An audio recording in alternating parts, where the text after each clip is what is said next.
वायदा कारोबार की मंथली एक्सपायरी के दिन दिग्गजों पर है दबाव। निफ्टी दिन के निचले स्तरों के करीब, वहीं स्मॉल और मिड कैप शेयरों में एक रिकवरी के संकेत आते हुए बचा है इस सीरीज का आखिरी 1.5 घंटा। क्या कुछ साइजेबल रिकवरी देखने को मिलेगी या फिर रहेगा दबाव, और ऐसे में कहाँ होगी एक्सपायरी और क्या करें आप नई सीरीज की तैयारी, और इस तरह के सेशन में कहाँ है आपके लिए और आगे मौके, इस पर है हमारा खास फोकस। आप देख रहे हैं फाइनल ट्रेड।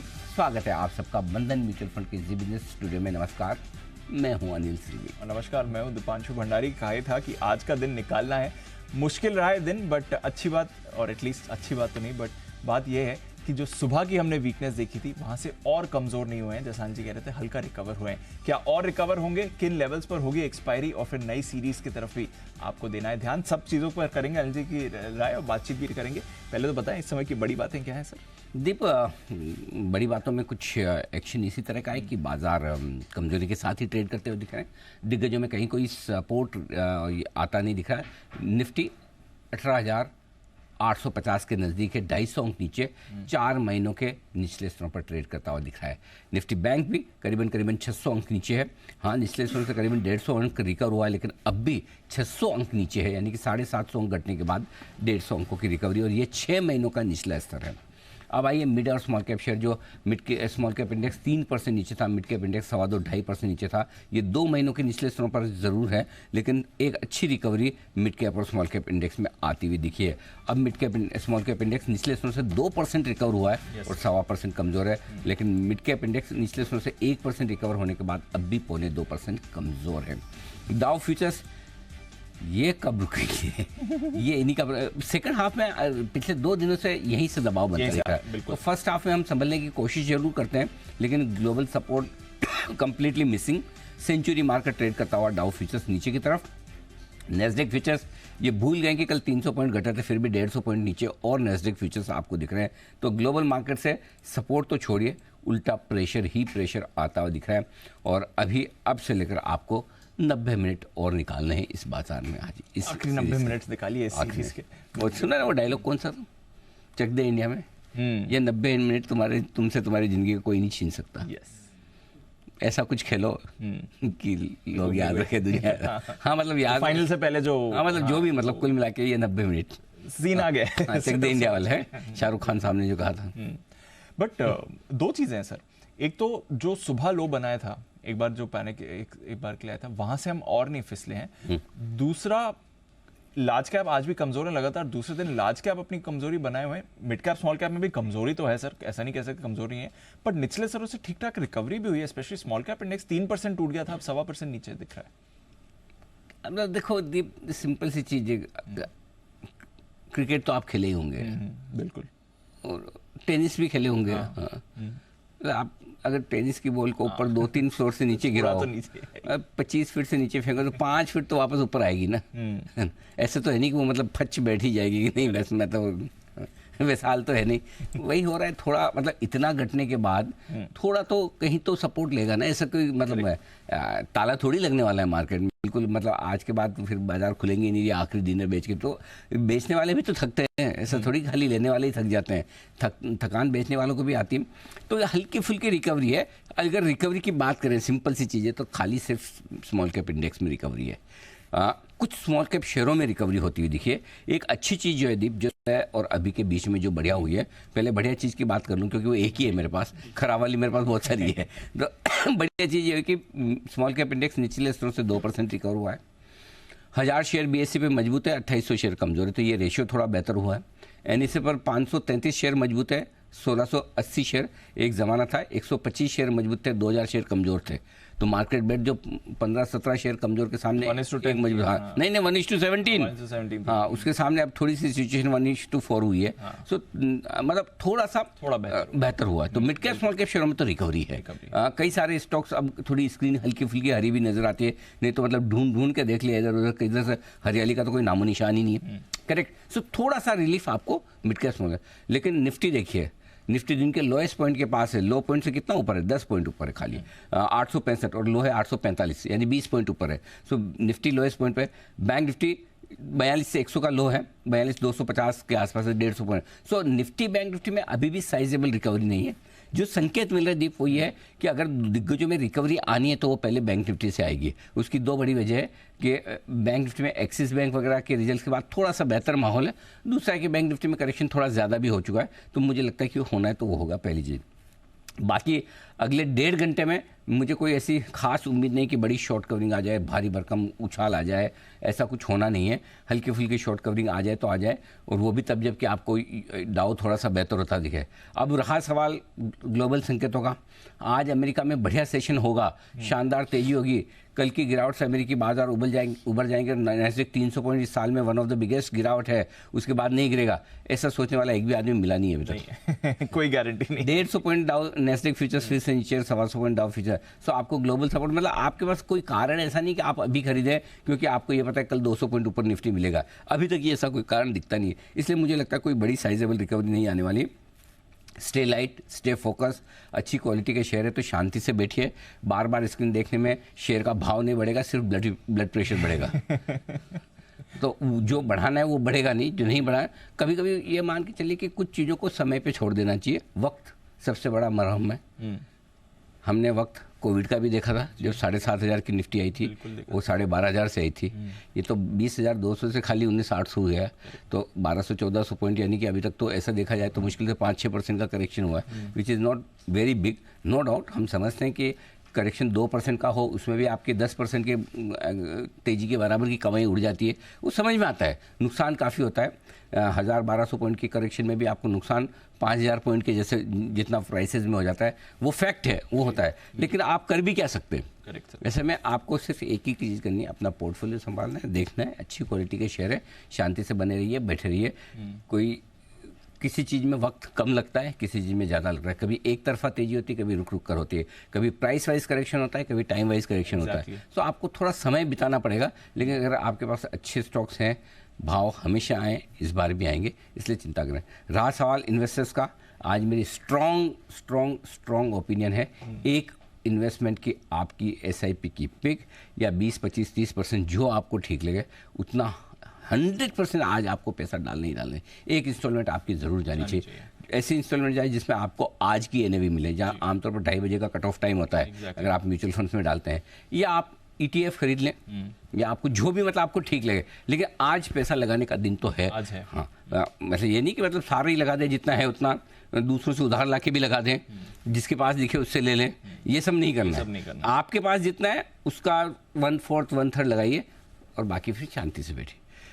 और ये सोचिए कि आज पैसा लगा के जब तक कोई मुझे आके ना बोल दे 2-3 जने कि बहुत बढ़िया मार्केट, बहुत बढ़िया, बहुत बढ़िया, तब तक मैं स्क्रीन नहीं देखूंगा। है ना, क्योंकि आप स्क्रीन देखोगे, लोगे नीचे भी होगा और प्रेशर भी देगा, टेंशन भी होगी।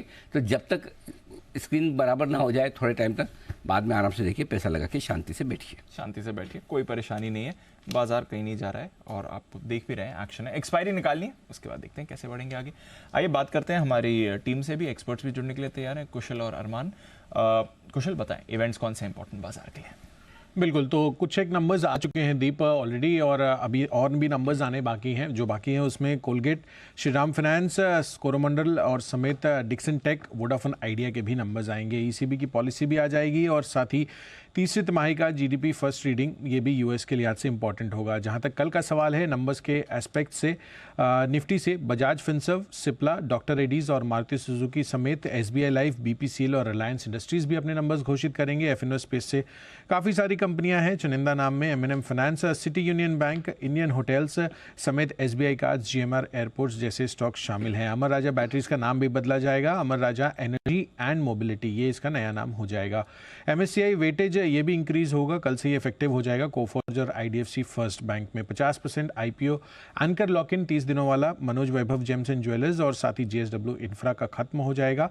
साथ साथ ब्लू जेट हेल्थ केयर, इसका IPO कल बंद होगा, 25 तारीख को ये खुला था। एक्स डिविडेंड ट्रेड करेगा LTIM, LTTS, ICICI Lombard, ICICI securities के काउंटर्स, साथ ही स्टॉक स्प्लिट जो अनाउंस किया था तालब्रोस ऑटो और BCL इंडस्ट्रीज़ ने, वो भी कल ट्रेड करते हुए दिखेंगे। ग्लोबल इवेंट के पर्सपेक्टिव से अक्टूबर महीने का कंज्यूमर एक्सपेक्टेशंस डेटा US का, वो भी इंपॉर्टेंट आपके सामने आएगा।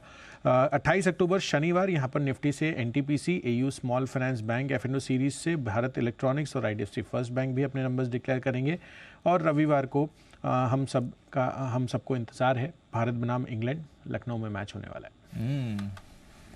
इंग्लैंड भारत लखनऊ? नहीं सर, भारत कब है? फ्राइडे ना? शायद संडे को। ओह सॉरी, संडे को। अच्छा संडे, तो आपने संडे तक के बता दिए? हाँ, मतलब ट्रिगर था सर, और संडे का मैच था तो फ्राइडे सैटरडे संडे। उसने सोचा मैच है तो कैसे इग्नोर करें, मैच की तो खबर बतानी है। संडे में मैच के अलावा भी और कोई बताए ट्रिगर? नहीं अच्छा, मैच का ही ट्रिगर है। बढ़िया, बहुत बढ़िया। मेरे ख्याल से उसके पहले भी मैच है? नहीं, इंडिया का मैच अब सीधा संडे को ही है। हाँ, संडे को। वंडरफुल, वेरी नाइस जी। चलिए आइए अरमान से जानते हैं आज खबरें और नतीजे। ऑलरेडी कई सारे नतीजे आ गए, तो अरमान पहले एक बार नतीजों के बारे में बताइए। जी, कई सारे नतीजे आते हुए दिखे हैं, जिसमें सबसे पहले बात करें माफ कीजिएगा एशियन पेंट्स की। यहाँ पर आय लगभग फ्लैट रही है। कामकाजी मुनाफा 40% बढ़कर आया है। मार्जिन्स देखें 14.5% से इंप्रूव होकर 20.2% पर आते हुए दिखे हैं, जो कि अनुमान भी था। और मुनाफे की बात करें 53% के आसपास का उछाल था। वॉल्यूम ग्रोथ जो है वो अनुमान 9 से 11% का था, पर 6% के आसपास आती हुई दिखी है। एसीसी यहाँ पर अगर आप देखें तो ऑपरेशनली थोड़े अनुमान से थोड़े से कमज़ोर आते हुए दिखे हैं। आय में लगभग 11% का उछाल है। कामकाजी मुनाफा यहाँ पर अच्छा खासा कामकाजी मुनाफा बढ़कर आता हुआ दिखा है। 15 करोड़ से 550 करोड़ के आसपास आता हुआ दिखा है। अनुमान लगभग 660 करोड़ के आसपास का था। मार्जिन 0.4% से इंप्रूव होकर 12.4% पर आते हुए दिखे, जो कि अनुमान जो था वो 14.7% का था। पीएनबी की बात करें तो एनआई लगभग 20% बढ़कर आई है। प्रोविजंस में वाई आपको 15% की कटौती दिखेगी। और जीएनपीए और एनएनपीए दोनों इंप्रूव होकर आते हुए दिखे हैं। 7.7% से जीएनपीए घटकर लगभग 7% के आसपास 6.96% पर आता हुआ दिखा है। और उसी के साथ साथ कैनरा बैंक की बात करें तो यहाँ पर मुनाफा लगभग 43% के आसपास बढ़कर आता हुआ दिखा है। ग्रॉस एनपीए में आपको गिरावट दिखेगी 5.2% से घटकर 4.8% के आसपास जो है यहाँ पर आते हुए दिखे हैं। और एनआईए में भी आपको 20% के आसपास का उछाल दिखेगा। सिम्फनी यहाँ पर देखें तो मुनाफा 33 करोड़ से बढ़कर लगभग 35 करोड़ पर आता हुआ दिखा है। मार्जिन्स भी थोड़े इंप्रूव हो गए हैं, 13.5% से इंप्रूव होकर 14.9% पर आते हुए दिखे हैं। और अंत में टीटीएमएल की बात करें तो यहाँ पर घाटा 301 करोड़ से बढ़कर 310 करोड़ पर आता हुआ दिखा है। कामकाजी मुनाफा देखें तो वो लगभग फ्लैट रहा है। और मार्जिन्स जो है वो 43.7% से बढ़कर लगभग थोड़े से बढ़े 43.9% पर आते हुए दिखे। ओके, ये है आपके लिए कुछ नतीजे। और कौन से खबरें अरमान? जी बिल्कुल, खबरों में सबसे पहले सोमानी सिरेमिक्स, यहाँ पर बोर्ड से बायबैक प्रस्ताव को मंजूरी मिलती हुई दिखी है। टेंडर ऑफर के जरिए जो है बायबैक किया जाएगा। लगभग अगर देखें 125 करोड़ तक का जो है खर्च किया जाएगा। और जो बायबैक का भाव रखा गया है वो 850 का रखा गया है, जो कि मौजूदा भाव अगर आप देखेंगे तो उससे लगभग 28% प्रीमियम पर है। टीसीएस इन्होंने एक टेस्ट सॉल्यूशंस की मदद करेंगे। यहाँ पर जो नए 5G प्रोडक्ट्स लॉन्चिंग में तेज़ी से के लिए जो है मदद करते हुए दिखेंगे। एंटनी वेस्ट यहाँ पर सब्सिडरी को लगभग 385 करोड़ का ऑर्डर मिलता हुआ दिखा है। 7 साल के लिए पनवेल म्यूनिसिपल कॉर्पोरेशन से उनको ऑर्डर मिलता हुआ दिखा है। जेबी केमिकल्स महाराज जीएसटी विभाग ने कंपनी के ऑफिस की जांच की है। जीएसटी विभाग ने कल कंपनी के ऑफिसेस की जो है वो जांच करते हुए दिखे हैं। और कई सारी ब्लॉक डील्स हैं, जिसमें Fortis health 10 lakh, Karur Vysya bank 13 lakh, Jindal 100 12 lakh, Zomato 1.2 crore share जो कि 0.14% इक्विटी है। और बीईएल 10 लाख शेयरों के कई सौदे होते हुए। ओके, तो ये है ढेर सारी खबरें जिन पर आज है भरपूर एक्शन। लेकिन एक्शन ज़्यादातर स्टॉक्स में, खबर अच्छी है तो कम गिरे हुए, खराब है तो बहुत ज़्यादा गिरे सब हैं, ये बात सही है। आइए, इस बीच हमारे एक्सपर्ट्स का दमदार पैनल हमारे साथ तैयार है। कुणाल जी, राकेश जी और सुमित जी फिर से आ चुके हैं सुबह के बाद। आज फिर से आपकी हिम्मत की दाद देता हूँ वागले साहब के साथ। आप सब लोग फिर से आए हैं, बहुत बहुत स्वागत है। मेहुल जी और जैन साहब का भी बहुत बहुत स्वागत है। स्वागत हम नितिन जी का भी करने जा रहे हैं, बस फोन लाइन पर जुड़ रहे हैं। नितिन जी 1 मिनट इंतजार करेंगे, तब तक वागले साहब के लिए बिल्कुल वागले का वंडर, उसके बाहर आ रहे हैं निफ्टी के निशानेबाज नितिन मुरार का।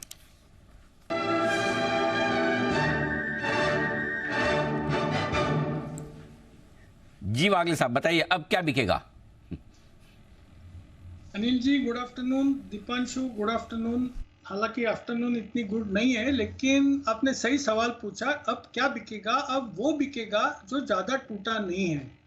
अभी स्ट्रॉन्ग स्टॉक्स बिकेंगे। मेरा सेल कॉल है मारुति पे 10,515-520 का करंट भाव है। जैसे ही ये 10,500 ब्रेक होगा, इसमें एक बड़ा वाला क्रैकडाउन आएगा। मैंने मॉर्निंग में भी पीएफसी की बात की थी, 230 के नीचे, अभी 225-26 के आसपास है ऑलरेडी, 220 तक उसको जाना है। मारुति को 10,500 के नीचे बेचिए और यहाँ पे बेचिए, 10,500 के नीचे जाने के बाद और बेचिए। 10,570 का आपका स्टॉप लॉस होगा और 10,400 का पहला टारगेट, 10,350 का दूसरा टारगेट। 10,400, 10,350 बेचने की राय मारुति, लेकिन बेचे 15 रुपए और टूट जाने के बाद नवंबर महीने के फ्यूचर्स के टारगेट आपके लेवल्स आपकी स्क्रीन पर है।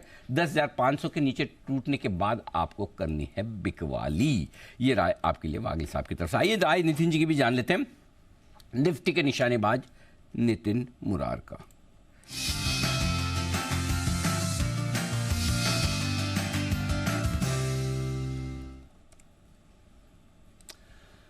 स्वागत है आपका नितिन जी, बताएं सर क्या है इरादा? अनिल जी, मैं 2 ट्रेड दे रहा हूँ, थोड़ा क्वांटिटी हिसाब से लेना चाहिए। और पहला ट्रेड होगा 18,850 की पुट ऑप्शन लेनी है, 11-12 में मिल रही है। स्टॉप लॉस होगा इसका 0 हो गई है, 11-12 में मिल रही है आपको, और टारगेट होंगे 30 रुपए का। और दूसरा ट्रेड है बैंक निफ्टी की 42,200 की पुट ऑप्शन, जो आपको 27 में मिल रही है, जिसका स्टॉप लॉस भी 0 ही होगा क्योंकि 27 में मिल रही है। 15 शेयर का लॉट है, लिमिटेड लेना है, ऐसा नहीं कि बहुत ज्यादा लेना है। और इसके टारगेट होंगे 90 से 100 रुपए के। मुझे ऐसा लग रहा है कि लास्ट में अनवाइंडिंग का प्रेशर आएगा और मार्केट मंथली एक्सपायरी है तो गिर सकती है, तो हम दोनों में पुट ऑप्शन ले रहे हैं। 42,200 की पुट हम 27 के आसपास ले रहे हैं, टारगेट 90 से 100। अगर 70-80 हो जाए तो थोड़ा बुक कर लेंगे, और फिर 100 से ऊपर निकल जाए तो पूरा बुक कर लेंगे। बट ऐसा नहीं है कि क्वांटिटी बहुत ज्यादा नहीं लेनी है, क्योंकि 0 है, एक्सपायरी वाले दिन रिस्की होती है। और हम निफ्टी की पुट ले रहे हैं 11 में 18,850 की, जिसका टारगेट आपको 30 के आसपास रखना है। अगर क्वांटिटी आप ले रहे हैं तो प्रॉफिट थोड़ी थोड़ी बढ़े तो बुक करते जाएं। ठीक बात है, बिल्कुल सही कह रहे हैं नितिन जी, आपको एकदम परफेक्ट स्ट्रेटेजी दे रहे हैं। 0 ट्रेड इसलिए आप क्वांटिटी में करें, ऐसा ना सोचे कि 0 ट्रेड का फॉर्मूला ये रखिए कि आप ये मान के चले कि 0 होगा, उतना ही आपको ट्रेड करना है। और अगर आप फिर भी आप ज़्यादा बेट लेना चाहते हैं तो थोड़े थोड़े इंटरवल तक प्रॉफिट बुक करते रहे, एकदम टारगेट तक का इंतजार न करें। क्या करना है? 18,850 का पुट ऑप्शन खरीदना है निफ्टी का, आज ही की एक्सपायरी का 11 रुपये के आसपास, 30 रुपये का टारगेट। बैंक निफ्टी 42,200 का at the money put option खरीदना है, 27 रुपये में, 90 से 100 का टारगेट। ये 2 ऑप्शन की स्ट्रेटजी आपके लिए आती हुई दिख रही है। ओके, सारे मेहमान आ चुके हैं बिल्कुल। जैन साहब से भी मुलाकात कर लें। जेंस बाकी तो किसी को कुछ बोलने के लिए कुछ है नहीं। अच्छा, सुमित जी की तरफ से बिगुल है। जैन साहब आप बच गए, चलिए पहले बिगुल सुमित जी के लिए, फिर मैं आपके पास आता हूँ जी।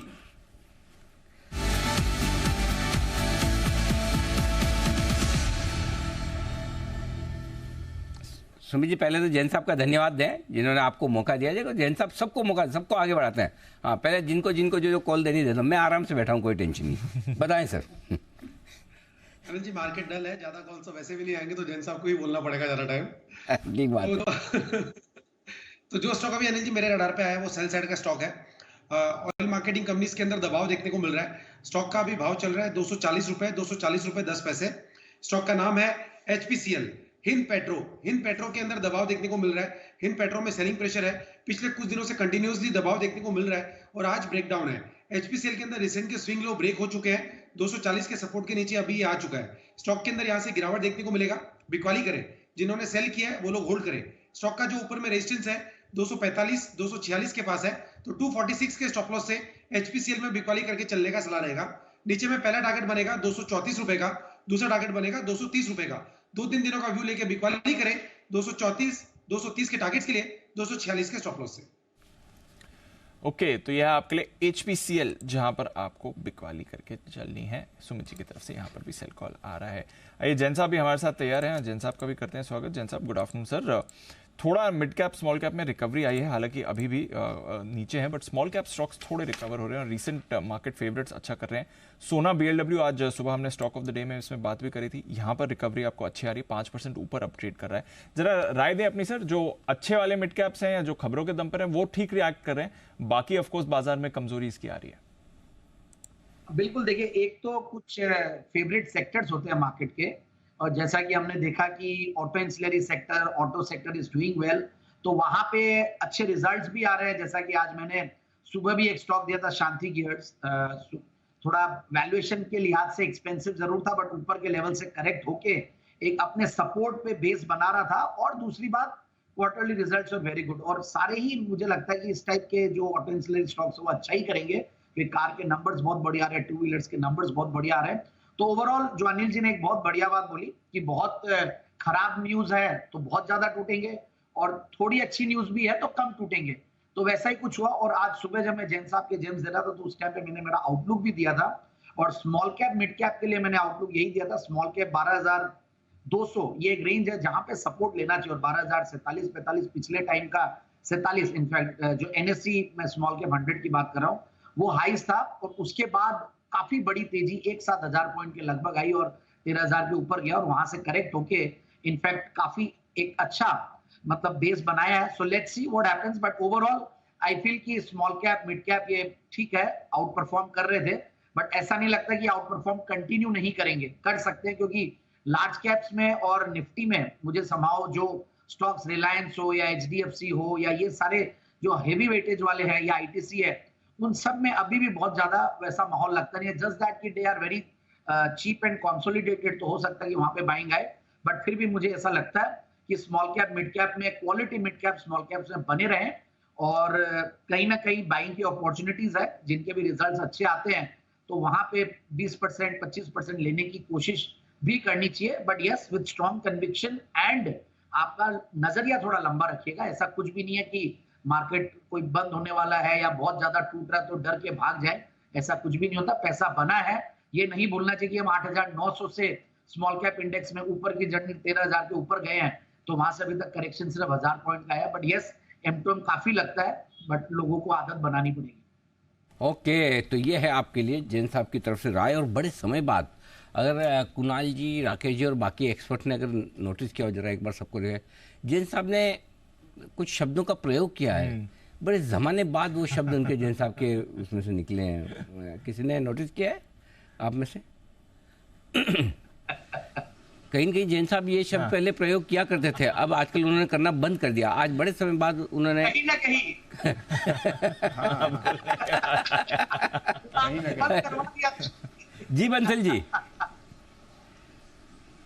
नहीं अनिल जी, अब तो बता दिया। अनिल जी, एक चीज और है आज जैन साहब में, मतलब कि मार्केट की गिरावट में एक डिफरेंस हो रहा है जो आपने भी नोट नहीं करा अनिल जी कि जितने भी अनिल जी बॉलीवुड के स्टार्स होते हैं ना, अपने साथ हेयर ड्रेसर लेके चलते हैं, मतलब कि गाड़ी में भी जा रहे होते हैं ना, मतलब कि जो बाल होते हैं एकदम मतलब कि पिन प्रॉपर एकदम ढंग से स्टाइल करा होता है। तो आज ना वो वाला स्टाइल जैन साहब का सिंस मॉर्निंग बिजी मतलब कि मिसिंग है। एल साहब देखे तो उनका एकदम अलग वाला स्टाइल होता है, और कई बार मुझे लगता है कि सुबह सुबह कौन सा इतनी जल्दी सैलून खुल जाता है। अनिल जी देखिए, हमारे बचपन का जमाना अलग होता था जब 7 बजे नाई की दुकान खुल जाती थी, अब तो नाई है ही नहीं, अब सैलून खुले हुए हैं। तो अब जैन साहब खुद ही एक्सपर्ट हो रखे हैं, बट आज उनका वो वाला hair style Anil ji missing है।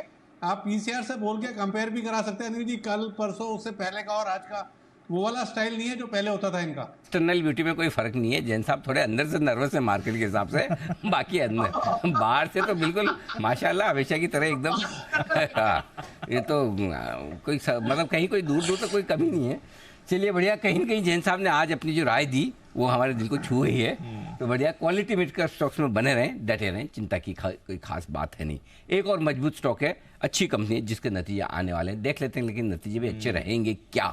कोरोमंडल इंटरनेशनल रिजल्ट्स का अनुमान बताने के लिए तैयार है आशीष हमारे साथ। आशीष बताइए। सर नतीजे तो कमज़ोर साइड पर ही देखने को मिलेंगे, लेकिन एक बात अच्छी है कि जो मार्जिन है यहाँ पर एक्सपेंशन ठीक ठाक बढ़िया देखने को मिल रहा है। जो 10.5% के मार्जिन थे, इस बार करीब करीब 2% की बढ़त यहाँ पर आपको देखने को मिलेगी। 12.5% का अनुमान है, क्योंकि लागत खर्च में जो इनकी कटौती हुई है उसका एक फ़ायदा यहाँ पर देखने को मिला है। लेकिन ओवरऑल अगर आप देखें तो जो टॉप लाइन है यहाँ पर 19% की जो गिरावट है वो एस्टिमेटेड है। कामकाजी जो मुनाफा है मात्र 2% की, लगभग आप समझ लीजिए कि फ्लैट ही देखने को मिलेगा। मार्जिन जैसा कि मैंने आपको बताया, क्योंकि वॉल्यूम भी घट रही है, यहाँ पर आय का आंकड़ा भी घटा है और जो कीमतें वो भी घटी, इसके चलते मार्जिन में एक्सपांशन है। और ओवरऑल मुनाफे का जो आंकड़ा है वो भी काफ़ी हद तक आप देखिए फ्लैट ही नज़र आ रहा है। 741 करोड़ जो है पिछले साल इसी तिमाही के दौरान था, इस बार एस्टिमेट है कि 725 करोड़ का जो आंकड़ा है वो आपको देखने को मिलेगा। लेकिन आगे क्या आउटलुक लग रहा है इसके ऊपर खास नजर रहेगी। नतीजों के आधार पर देखें तो थोड़े से मिक्स नजर आ रहे हैं। ओके, ये है कोरोमंडल इंटरनेशनल पर अनुमान आपके लिए आता हुआ। मेहुल जी, कोरोमंडल के चार्ट देखिए और राय दीजिए, उसके बाद फंडामेंटल राय में सारे इन फर्टिलाइजर शेयरों पर जैन साहब से भी लूंगा, लेकिन एक बार चार्ट पर राय दीजिए। 5%, सिर्फ ज़्यादा नहीं, सिर्फ 5% घटा हुआ है आज कोरोमंडल नतीजों से ठीक पहले। कुछ लेंगे, देंगे या फिर नोटा का इस्तेमाल करेंगे?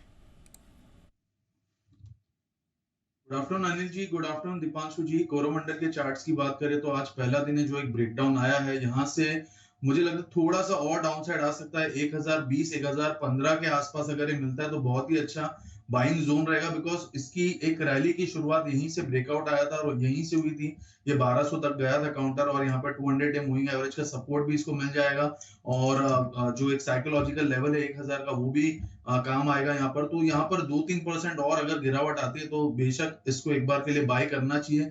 स्टॉप लॉस यहाँ पर अगर 1000-1020 के बीच में लेते हैं तो मेरे हिसाब से 980 के आसपास का बैठेगा, बट अभी से वो डिस्कस नहीं करते, बट यहाँ पर बाइंग अपॉर्चुनिटी डिप्स आया तो और ओवरऑल मुझे लगता है फिर से 1200 की तैयारी काउंटर कर सकता है 1000 तक के करेक्शन के बाद। तो ठीक है मेहुल जी, एक बात पे ऑब्जेक्शन है। आपने क्या कहा पहले सेंटेंस में, आज ही इसने ब्रेकडाउन दिया, आज ही गिरावट शुरुआत की है, ये आज शुरुआत की है? हम तो सोच रहे आज बहुत सारे स्टॉक आज गिरावट का खात्मा करेंगे, आप तो यहाँ शुरुआत कर रहे हो आज। अनिल जी ये काउंटर नहीं गिर रहा था, पिछले 2 दिन में थोड़ा बहुत सेलिंग आया और आज ही एक बड़ा सेलिंग 5%, यानी अभी 1-2% गिर रहा था तो उसको मैं काउंट नहीं किया और आज जो 5% गिरा तो मैंने उसको काउंट किया। ए भगवान, आज से शुरुआत की तो कब तक गिरेगा, वही वाली बात है। सोच सोच के डर लग रहा है। हम तो सोचे कल कोई आकस्मिक अवकाश न ले ले सीएल ऐसे भी वीकेंड है जी। जैन साहब फर्टिलाइजर शेयर पर आपकी राय? बिल्कुल, देखिए पिछले हफ्तों में फर्टिलाइजर्स ने अच्छा मूव दिया और कई बार ऐसा होता है कि मार्केट्स की रैली में लास्ट लेग पे मैंने देखा कि एक तो एक फर्टिलाइजर वाले स्टॉक्स आते हैं और फिर उसके बाद जो होल्डिंग कंपनीज है वो आती है और थर्सडे फ्राइडेज वो वेडनेसडे थर्सडे लास्ट वीक मतलब होल्डिंग कंपनीज में जब तेजी आने लगी थी तो अंदर से एक आवाज तो आई थी कि कहीं ना कहीं अब मार्केट क्या नेसेसरली वैल्यू को चेज कर रहा है क्योंकि बाकी सब में तेजी हो चुकी है, वैल्यूएशंस महंगे हो चुकी है और वैसा ही कुछ फर्टिलाइजर का एक स्टेप पहले है वो। और बट एनीवेज आई फील कि जो फर्टिलाइजर स्टॉक्स है, अगर कोरोमंडल की बात करें, बेहतरीन फंडामेंटल्स है, जीएसएफसी है, बेहतरीन फंडामेंटल्स है, वैल्यू भी है, व्यापार भी है और इनफैक्ट बहुत बढ़िया रिजल्ट्स भी दे रहे हैं। सो ओवरऑल मुझे लगता है कि जिन्होंने लिया हुआ है वो होल्ड करके रखें क्योंकि कहीं ना कहीं ये जो वापस से कहीं ना कहीं आ गया अनिल जी, क्योंकि अब क्या है कि इतने दिन तक कहीं ना कहीं वाला मौका इसलिए नहीं पड़ा था अनिल जी क्योंकि मार्केट एकदम एक कंफर्म्ड मूव में चल रहा था, हमें लग रहा था कि ऐसा होना है और वैसा ही हो रहा था, बट अब ऐसे लेवल पे आके यहाँ पे कहीं ना कहीं यूज करना पड़ता है और वैसा ही कुछ लग रहा है कि ये सारे स्टॉक सब जैसा कि अभी मेहुल जी ने कहा कि सपोर्ट्स की बात कर रहे हैं, जो 200 डेमा है वहां के आसपास सपोर्ट लेना चाहिए, जैसा कि हमने अभी निफ्टी को देख रहे हैं कि वहां पे एक सपोर्ट लेने की कोशिश करेगा या small cap mid cap index अपने इंपॉर्टेंट एवरेजेस के आसपास सपोर्ट लेते हैं और सर्टेनली रिस्पेक्ट देता मार्केट, ऐसा नहीं है कैसा भी मार्केट हो। तो मेरे हिसाब से जिन्होंने लिया हुआ है fertiliser stocks they should continue holding them because valuations और ग्रोथ और ये सारी चीजें अच्छी दिखती है। So I am not bearish all that. Okay, चलिए बढ़िया। फर्टिलाइजर शेयर पर जाते, लेकिन कुणाल जी भी अपनी कोई राय देना चाहते हैं इस पर। कुणाल जी बताएं सर।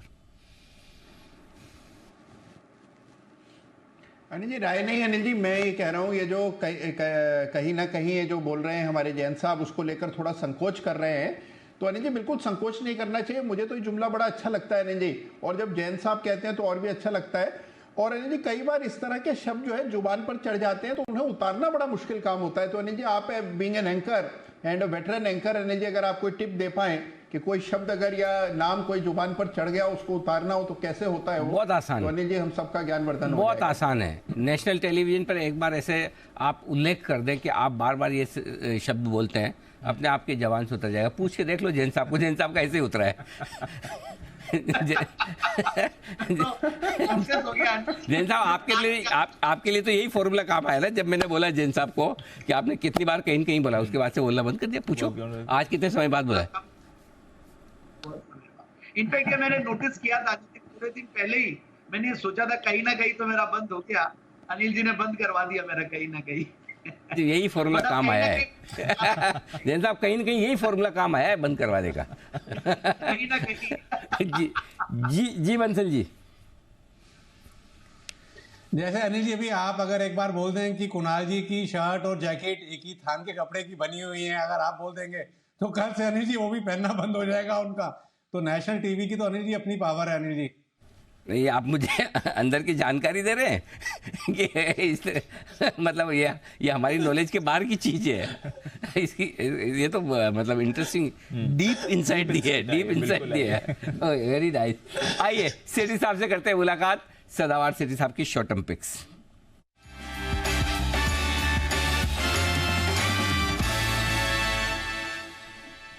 स्वागत है आपका सेठी साहब, बताएं सर क्या है इरादा।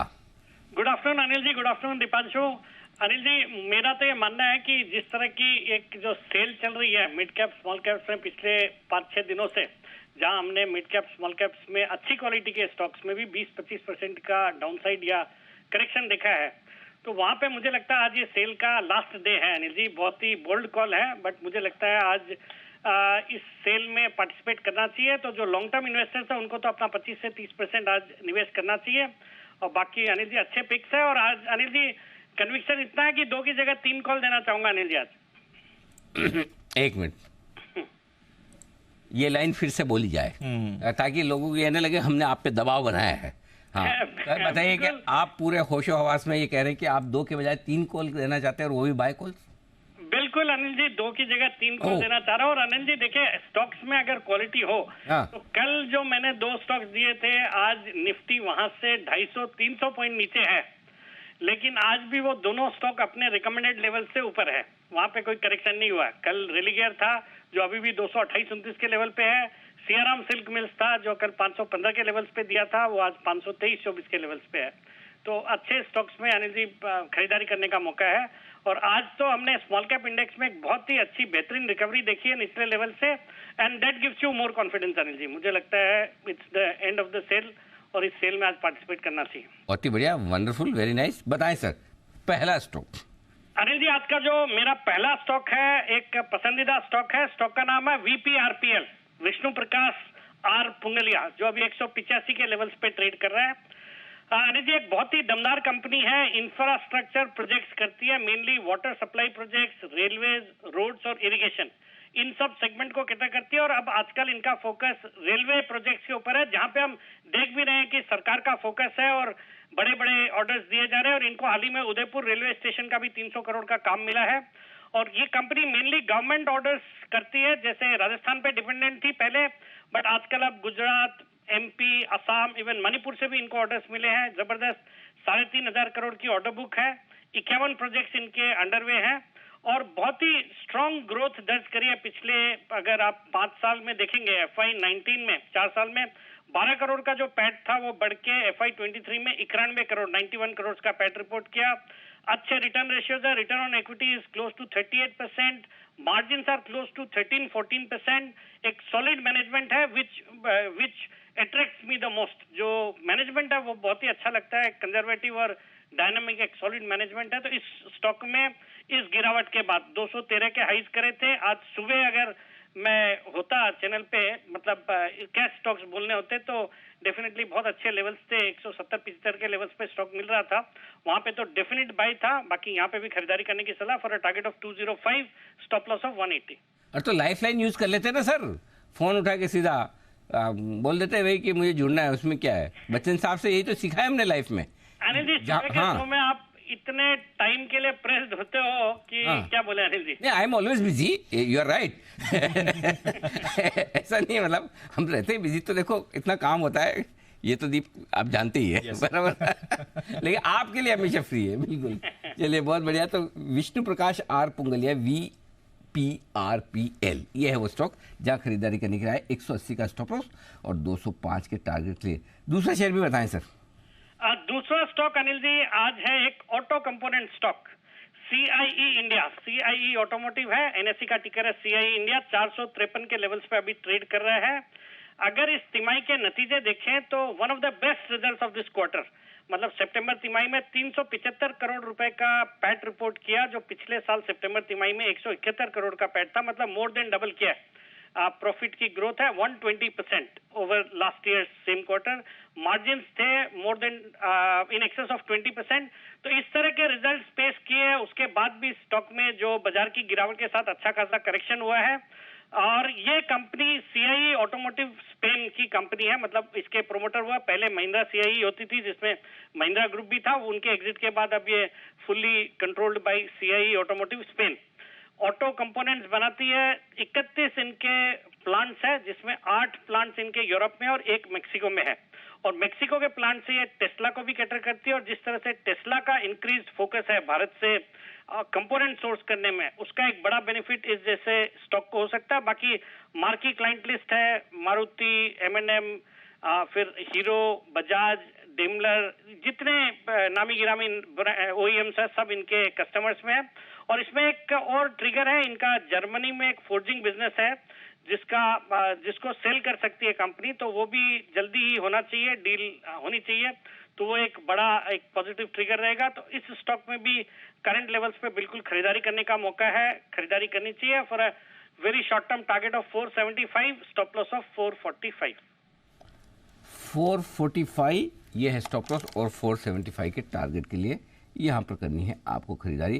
सर साहब 30 रुपये के लिए थोड़ा सा इंतजार करें, एक बार हम 2:30 बजे की स्ट्रेटजी कंप्लीट करके फिर जल्दी से आपके पास आते हैं। आप आराम से फ़ोन लाइन पर जुड़े रह सकते हैं, बट रिलैक्स मोड में आ जाइए। अपना फ़ोन जो है आप म्यूट कर लीजिए, उसके बाद आपको जो भी बातचीत करनी है, खाना पीना, जैसे जैन साहब आज खा रहे थे 2 बजे। जैन साहब आप कौन सा येलो वाला फ्रूट कौन सा था जो खा रहे थे आप 2 बजे?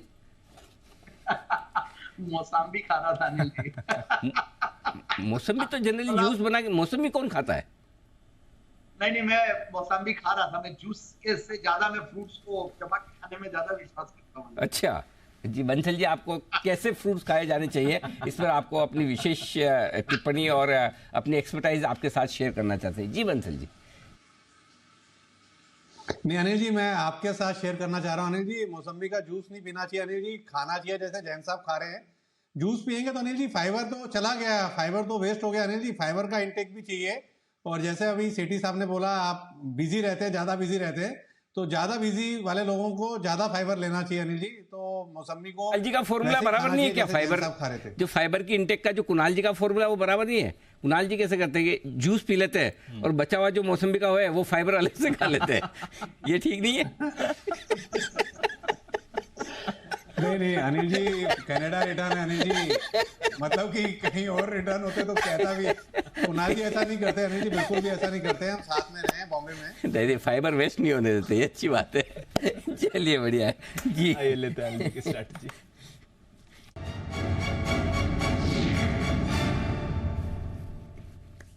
अनिल जी वैसे कुछ ज़्यादा खास सुधार नहीं है। डाउ फ्यूचर 100 अंक नीचे है, 125 अंक नीचे आपका नैस्डैक फ्यूचर्स है, 250 अंक निफ्टी है, 550 अंक बैंक निफ्टी है। एशिया 1.5 से 2% कमज़ोर था। यूरोप आपको इस समय 1% कमज़ोर दिख रहा है। कच्चे तेल पर थोड़ा दबाव है, रुपया आपका 4 पैसे कमज़ोर है। बस एक जगह जहाँ पर एक्शन हो रहा है Anil ji, small cap index देख लीजिए, 3% नीचे था आज डेज लो पर जब सुबह 11 बजे हम शो का समापन कर रहे थे। अब आपके लिए सिर्फ 0.5% नीचे है। तो निचले स्तरों से स्मॉल कैप इंडेक्स में तो बहुत बढ़िया रिकवरी है। मिड कैप अभी भी 1.5% नीचे है, बट स्मॉल कैप इंडेक्स में तो बढ़िया रिकवरी आ रही है। बताएं सर। इसकी वजह यह है दीप कि आज काफ़ी लोग बाजार में ये मानने वाले भी हैं, और जो हम भी पिछले एक हफ्ते से बात कर रहे थे कि गुरुवार तक का मामला गड़बड़ है। Exactly. ये एक्सपायरी निकलने के बाद चीज़ें ठीक होनी चाहिए, या इतनी खराब नहीं रहेंगी शायद, या सुधर सकती। तो उसके चलते हुए जो स्मॉल कैप शेयरों में, मिड कैप शेयरों में बड़ा पैनिक और करेक्शन हुआ है, उसमें हल्की फुल्की खरीदारी इसी वजह से आती दिख रही। तो आई एम नॉट सरप्राइज कि स्मॉल कैप इंडेक्स क्यों इतना तेज़ी से बढ़ रहे हैं। रहा सवाल इंडेक्स का, जो डेटा है वो ये कह रहे हैं कि 18,800 के नीचे आज आपकी मंथली एक्सपायरी नहीं होगी, ये आप कॉन्फिडेंस रख सकते हैं। उसकी वजह ये है दीप कि 18,800 के पुट पर 2,60,00,000 शेयर हैं, 18,850 के पुट पर 1,80,85,00,000 शेयर है, यानी कि 800-850 के रेंज में अच्छी खासी पुट राइटिंग होकर रखी जो सपोर्ट का काम करेगी। ऊपर में 18,900 3.25 करोड़ शेयर हैं, और 18,950 1,40,00,000 शेयर हैं। तो 18,900-950 आपके लिए हर्डल है। ज़्यादा संभावना है कि ना आप 18,800 को तोड़ें, ना 18,900 को तोड़ें, इसी रेंज में कहीं ना कहीं एक्सपायरी कर लें। और एक्सपायरी के लिए ज़्यादा चांस ये 18,850 से 18,900 की रेंज होनी चाहिए। फिर भी अगर आप 3 बजे के पहले इस रेंज को किसी एक तरफ तोड़ते हैं, यानी कि 18,900 के पार करके निकलते हैं, तो बहुत बढ़िया हो जाएगा। और तब मैं चाहता हूं कि 18,950 के आसपास आज मंथली एक्सपायरी हो। 18,950 के नीचे की मैं एक्सपायरी नहीं चाहता। यहाँ से 75 पॉइंट और चाहिए। क्यों चाहिए वो बता दूं, ऐसा नहीं कोई मुझे कहीं घर पे लेके जाना है क्यों चाहिए, लेकिन इसलिए चाहिए दीप कि 78 ट्रेडिंग सेशन हो चुके हैं, हमने 18,950 के नीचे की क्लोजिंग नहीं दी, और आज भी मैं नहीं चाहता कि उसके नीचे क्लोज हो, क्योंकि एक इंपॉर्टेंट लेवल है। ठीक है, for a benefit of doubt कि एक दिन हो गया बंद और मंथली एक्सपायरी के दिन हो गया, हम कल और निर्णायक तौर पर बंद होता है नहीं होता है इंतजार करेंगे, लेकिन फिर भी एक दिन भी क्यों हो।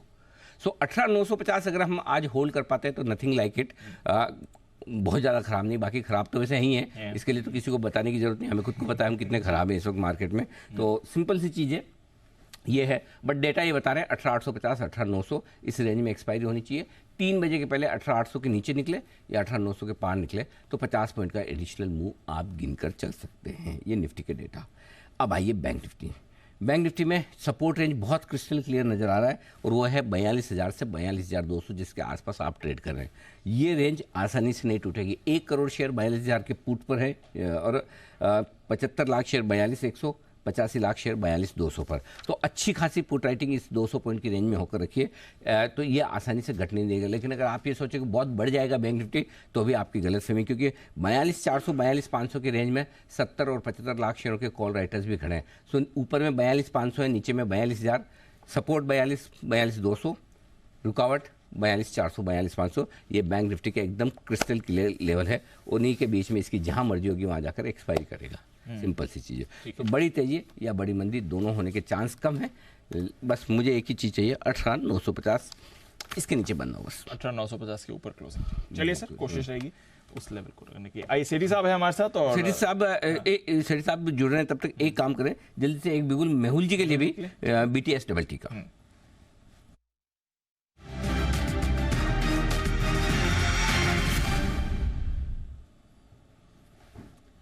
मेहुल जी बताएं सर। अनिल जी, थोड़ा सा मैं PSU बैंक के लिए डिस्कस करना चाहूंगा। PSU bank index Anil ji सितंबर में जो रैली आई थी वो तकरीबन 20% की थी। अब मैं देख रहा हूं एग्जैक्ट 13% ऊपर से करेक्ट हो चुका है, 78.6% रिट्रेस किया है। ये एक शॉर्ट बहुत ही स्ट्रॉन्ग बाइंग अपॉर्चुनिटी है PSU बैंक में। हालांकि इंडिविजुअल स्टॉक्स में बाइंग नहीं कर सकते, थोड़ा सा रिस्की हो जाएगा। मुझे लगता है यहाँ पर PSU बैंक बीज में फिर से बाइंग शुरू करनी चाहिए, निवेश करना चाहिए। बहुत ही कम रिस्क है उसमें। 52 रुपीज के आसपास PSU बैंक बीज चल रही है, 47 के आसपास लेना चाहिए। 62 का टारगेट रहेगा। यहीं से रैली आई थी सितंबर की और उसी को रीटेस्ट किया, तो बहुत ही बेहतरीन अपॉर्चुनिटी है PSU बैंक बीज में बाइंग करने के लिए। ओके, तो ये है आपके लिए PSU बैंक बीज में खरीदारी करने की राय आ रही है। अब जो करेक्शन हो गया रिसेंट, उसके बाद अट्रैक्टिव लेवल्स पर है। यही कॉल थी मेहुल जी या कोई और कॉल भी देनी थी सर? जी हाँ, यही थी। ओके, आइए श्रीकांत जी के पास भी चलते हैं, वो भी हमारे साथ शो में जुड़ चुके हैं और करते हैं उनका स्वागत बिगुल BTS डबल टी का।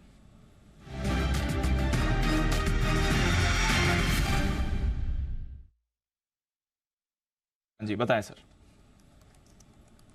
Good afternoon Anil ji, good afternoon Deepanshu. देखिए, मुझे लग रहा है कि इस पर्टिकुलर मार्केट में जो 18,845 या 850 के लेवल्स मार्केट ने आज रीच किए हैं और जो एक एक्सटेंडेड सेल ऑफ आज हमने देखा है, मुझे लगता है कि इन लेवल्स के करीब मार्केट में एक स्टेबिलिटी आ चुकी है और शायद आज की एक्सपायरी खत्म होने के बाद एक अच्छा रिबाउंड डेफिनेटली देखने मिल सकता है। और कम से कम अगर ये रिबाउंड अगर चला तो वो 19,300 तक जा सकता है। तब जाके पता चलेगा कि रियल में मार्केट में स्ट्रेंथ है कि नहीं है। तो यहाँ से रिस्क रिवॉर्ड रेशो काफी फेवरेबल है उन ट्रेडर्स के लिए या उन पोजिशनल ट्रेडर्स के लिए जो यहाँ पे कुछ एक मीडियम टर्म व्यू के साथ कुछ खरीदारी करना चाहते हैं।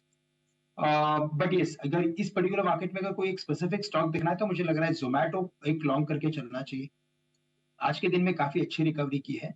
अनिल जी, 102 103 के करीब था स्टॉक, अभी 107 के करीब आ चुका है। और अगर आप इसके ओवरऑल ट्रेंड को देखें तो इसमें एक कंसिस्टेंट राइजिंग ट्रेंड बना था और अभी भी इतने करेक्शन के बाद भी ये स्टॉक डाउन ट्रेंड में नहीं गया है। तो करंट लेवल से जोमैटो को लॉन्ग करें 107 में, स्टॉप लॉस रखे 104.50 का, यानी ₹2 का स्टॉप लॉस रखे। टारगेट्स नजर आते हैं वापस से एक बार 113 से लेकर 115 के। 115 दो टारगेट के लिए जोमेटो में करें खरीदारी। राय आपके लिए आती हुई इस वक्त श्रीकांत जी की तरफ से। आइए बढ़ते आगे और राय ली जाए सेठी साहब की बिगुल के साथ, सदाबहार सेठी साहब की शॉर्ट टर्म पिक्स।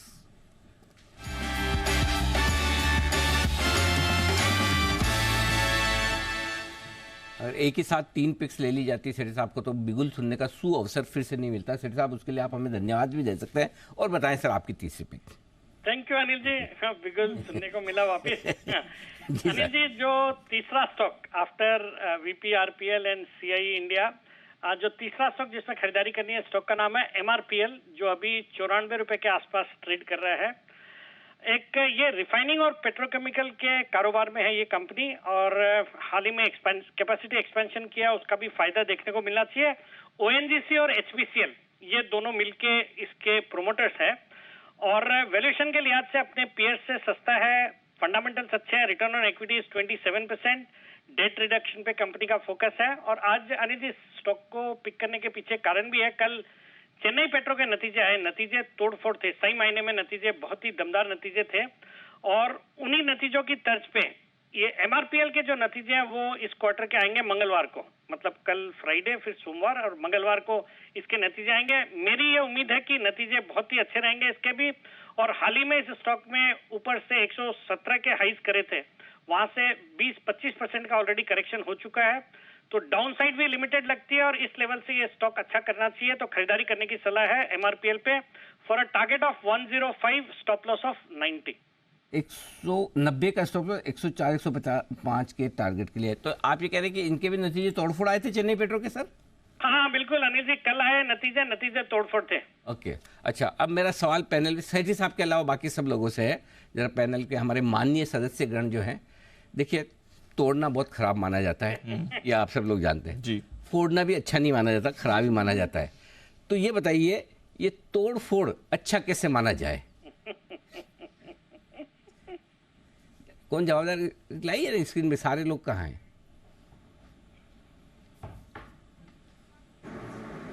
जी कुणाल जी, हाँ कुणाल जी बोला। जी कुणाल जी। अनिल जी मैं सहमत हूँ अनिल जी, तोड़ना भी अच्छा हो सकता है, फोड़ना भी अच्छा हो सकता है। अब जैसे नारियल फोड़ रहे हैं तो उसको अच्छा माना जाएगा, और तोड़ना अनिल जी कई चीज़ों का तोड़ नहीं होता है, तो अगर मान लीजिए किसी समस्या का तोड़ निकल आए तो फिर उसको अच्छा माना जाएगा। तो तोड़ना फोड़ना अच्छा है, और विशेष रूप से सेठी साहब कह रहे हैं तो अच्छा ही माना जाएगा। स्टॉक एक साथ आज बाय को अकेले सेठी साहब ने दिए, इसलिए आप उसका उनका ब्लाइंड सपोर्ट करेंगे? जी बंसल जी। जी देखिए अनिल जी, ऐसा नहीं है कि किसको तोड़ रहे हैं, जैसे नारियल को तोड़ रहे हैं तो अच्छा, जैसे कुणाल जी ने बोला। अनिल जी ये भी डिपेंड करता है किसको तोड़ रहे हो, किसको फोड़ रहे हो। अनिल जी कई बार किसी बुरे व्यक्ति को तोड़ रहे होते हो, फोड़ रहे होते हो, तो वो भी समाज के हित में होता है, तो वो भी अच्छा हो जाता है। अनिल जी ज्ञान तो बहुत दिया आपने। हाँ सेठी साहब देखिए, आपकी ये पॉपुलरिटी है, देख लीजिए, कोई भी एनालिस्ट आपके अगेंस्ट बोलने को तैयार नहीं है, देख लीजिए। थैंक यू सो मच, आपने इतनी हिम्मत करके 3 बाय कॉल दिया, इतना तो हमारा फर्ज बनता है कि सेठी साहब का बिल्कुल हौसला बढ़ाया जाए। धन्यवाद सेठी साहब। तो 3 बेहतरीन स्टॉक आए, VPRPL, CI ऑटोमोटिव और साथ ही तीसरा है आपके लिए MRPL। तीनों ही स्टॉक जबरदस्त एक्शन में सेठी साहब के लिए। कोरोमंडल के नंबर्स आते हुए दिख रहे हैं सर। अनुमान से बहुत कमजोर आय आई है। 8,200 करोड़ के आय का अनुमान लगाया था, उसके सामने 6,990 करोड़ की आय आई है। तो आय तो सीधा आपके लिए 1,200 करोड़ कम आई है अनुमान के। बट अच्छी बात है कि अनुमान में से 1,200 करोड़ कम आय रही है, फिर भी आपका मुनाफा अनुमान से ज्यादा आया है। 725 करोड़ का अनुमान लगाया था, उसके सामने 757 करोड़ का आपका मुनाफा आते हुए दिखा है। ऑपरेशनली भी अनिल जी नंबर्स अनुमान से बेहतर हैं। एबिटा आपका 1,035 करोड़ का अनुमान था, यहाँ पर 1,060 करोड़ का आया है। मार्जिन्स आपके काफी बेहतर हैं, 12.6% का अनुमान था, उसके सामने 15.1% के आए हैं। तो रेवेन्यू में अनुमान से कम आंकड़ा आया है और करीब 31% रेवेन्यू आपका गिर कर आया, बट उसके बावजूद आपका मुनाफा अच्छा रहा है, ऑपरेशनल परफॉर्मेंस भी अच्छी रही है। जहां तक कोरोमंडल का सवाल है, ऑफकोर्स स्टॉक ज्यादा रेवेन्यू आंकड़े पर रहते हैं, इस समय रिस्पॉन्ड कर रहा है, हालांकि निचले स्तर से हल्का रिकवर हुआ है। कुणाल जी एक बार चार्ट देख लें, अभी अभी बात हो ही रही थी कोरोमंडल की। नंबर्स रेवेन्यू के खराब हैं, बाकी ऑपरेशनल फ्रंट पर अच्छे हैं। देखिए जिस तरह का चार्ट स्ट्रक्चर है, करेक्शन अच्छा खासा हो चुका है दीपांशु, और मुझे लगता है कि जो 1055 1060 के लेवल्स हैं, यहाँ पर कुछ सपोर्ट हासिल है स्टॉक को। तो यहाँ से अगर एक पुल बैक आ जाता है तो उसमें कोई बहुत बड़ा आश्चर्य नहीं होना चाहिए। पुल बैक में 1100 1120 के लेवल्स भी इसमें आते हुए दिख सकते हैं। तो मेरी राय में एक पुल बैक के लिए स्टॉक तैयार हो रहा है, जिसमें 1120 तक जाने की संभावना बनती है। तो जिनके पास पोजीशन है, एक स्टॉप लॉस रख लें, 1050 के आसपास होल्ड करें। ओके, ये है आपके लिए कोरोमंडल इंटरनेशनल। आइए सुमित जी के पास चलते हैं, सुमित के सुपर हिट के लिए।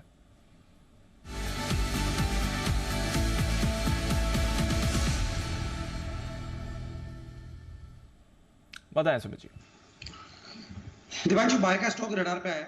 स्टॉक का अभी भाव चल रहा है 68 रुपीज 10 पैसा। स्टॉक का नाम है स्पीक। मार्केट की इस वॉलेटिलिटी में जिस स्टॉक को आपको करना है पिक, वो है स्पीक। स्पीक के अंदर एक गिरावट के बाद एक अच्छा खासा बाउंस, एक अच्छा खासा जंप देखने को मिल रहा है। स्पीक मेरे को लग रहा है कि यहां से एक अच्छा ऊपर का मूव दिखाना चाहिए। जिन्होंने तेजी का व्यू लिया है वो लोग होल्ड करें, यहां पे फ्रेश खरीदारी करें। स्टॉक का जो नीचे में चार्ट्स के ऊपर सपोर्ट दिखाई दे रहा है 61 रुपए 62 रुपए के पास दिखाई दे रहा है, तो 61 का नीचे में इसमें स्टॉप लॉस बनेगा। ऊपर में आने वाले दिनों में जो टारगेट देखने को मिल सकते हैं 76 रुपए 76 का इसका पहला टारगेट होगा, 80 रुपीज का इसका दूसरा टारगेट होगा। हफ्ते 10 दिनों का व्यू लेके स्पिक में खरीदारी करें, 76 से 80 के टारगेट्स के लिए 61 या 62 का नीचे में स्टॉप लॉस लगाएं। ये है आपके लिए स्पिक सुमित जी की तरफ से आ रही है राय, खरीदारी करके चल सकते हैं, इस पर रखिएगा नजर। आइए नजर डालते हैं वोडाफोन आइडिया। काफी समय से स्टॉक की बात भी नहीं हुई है, नतीजे आने वाले हैं इसके, कैसे रहेंगे नंबर्स आइए जानते हैं कुशल के साथ। तो कुशल बताइए वोडाफोन आइडिया कैसे रहेगी परफॉर्मेंस? कुशल अभी भी आप अनुमान बनाते हैं बनाते हैं इसके?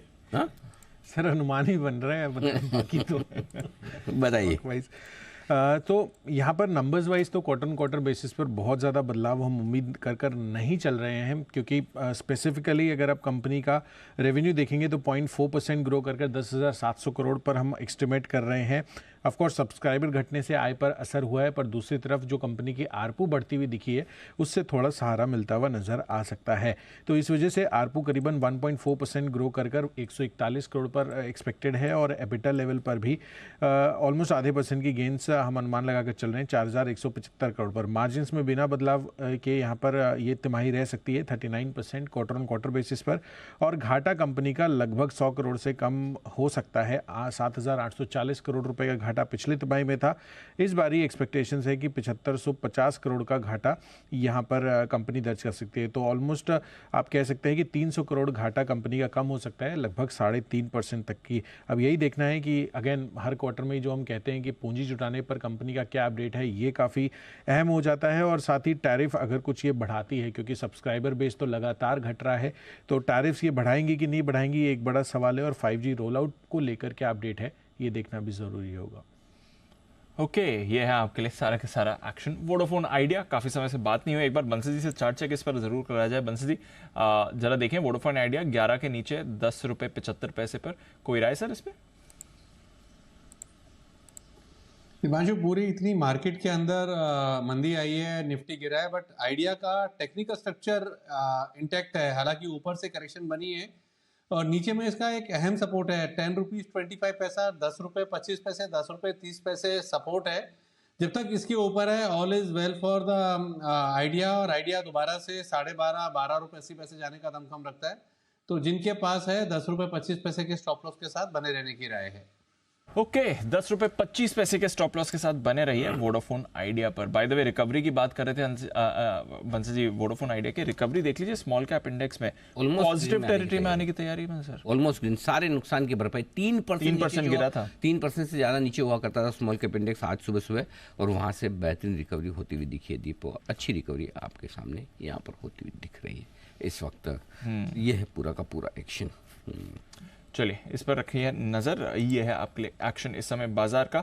स्मॉल कैप्स में आपको एक्शन डेफिनेटली आते हुए दिख रहा है। एक बार ज़रा देखें कौन से स्टॉक्स हैं small cap mid cap space से जो आपको रिकवरी के मूड में इस समय आते हुए दिख रहे हैं। रेलवे स्टॉक्स पर रखिए नज़र। इरकॉन इंटरनेशनल आपका पॉजिटिव टेरिटरी में आ रहा है, मूव अच्छी इसमें आती हुई दिख रही है। रैलिस इंडिया यहाँ पर नतीजों का रिएक्शन 4% ऊपर है। एंजल वन अच्छा दिख रहा है इस समय। क्रेडिट एक्सेस ग्रामीण मजगांव डॉक ओल्ड फेवरेट यहाँ पर नजर रखिए 3.5% ऊपर है। एनसीसी केसी इंटरनेशनल भारत डायनामिक्स यहाँ पर भी एक्शन आ रहा है। तो डिफेंस और रेलवेज ये दो स्पेसेस हैं जो रिकवरी को इस समय लीड करती हुई दिख रही हैं। ये आपके लिए क्लियर संकेत आ रहे हैं इस समय। तो एक्शन डिफेंस और रेलवे से बन रहा है। वैसे तो बाकी मिड कैप स्टॉक्स भी हैं जो एक्शन में आ रहे हैं सर, तो थोड़ी वहां पर अच्छी मूव बनी हुई है। एक बार राय में मैं लेना चाहूंगा कुछ और मिड कैप स्टॉक्स जहां पर एक्शन बन रहा है। इरकॉन जरा सुमित जी देखें, इरकॉन का चार्ट ऊपर है इस समय 2.5%। अभी थोड़ी फ्रेश खरीदारी भी आती हुई दिखिए, इस रिकवरी में अच्छा योगदान दिखा रहा है। इरकॉन देखें सर। दीपांशु मुझे लगता है कि इरकॉन का करेक्शन हो चुका है, क्योंकि स्टॉक एक तेजी के ट्रेंड के अंदर में है।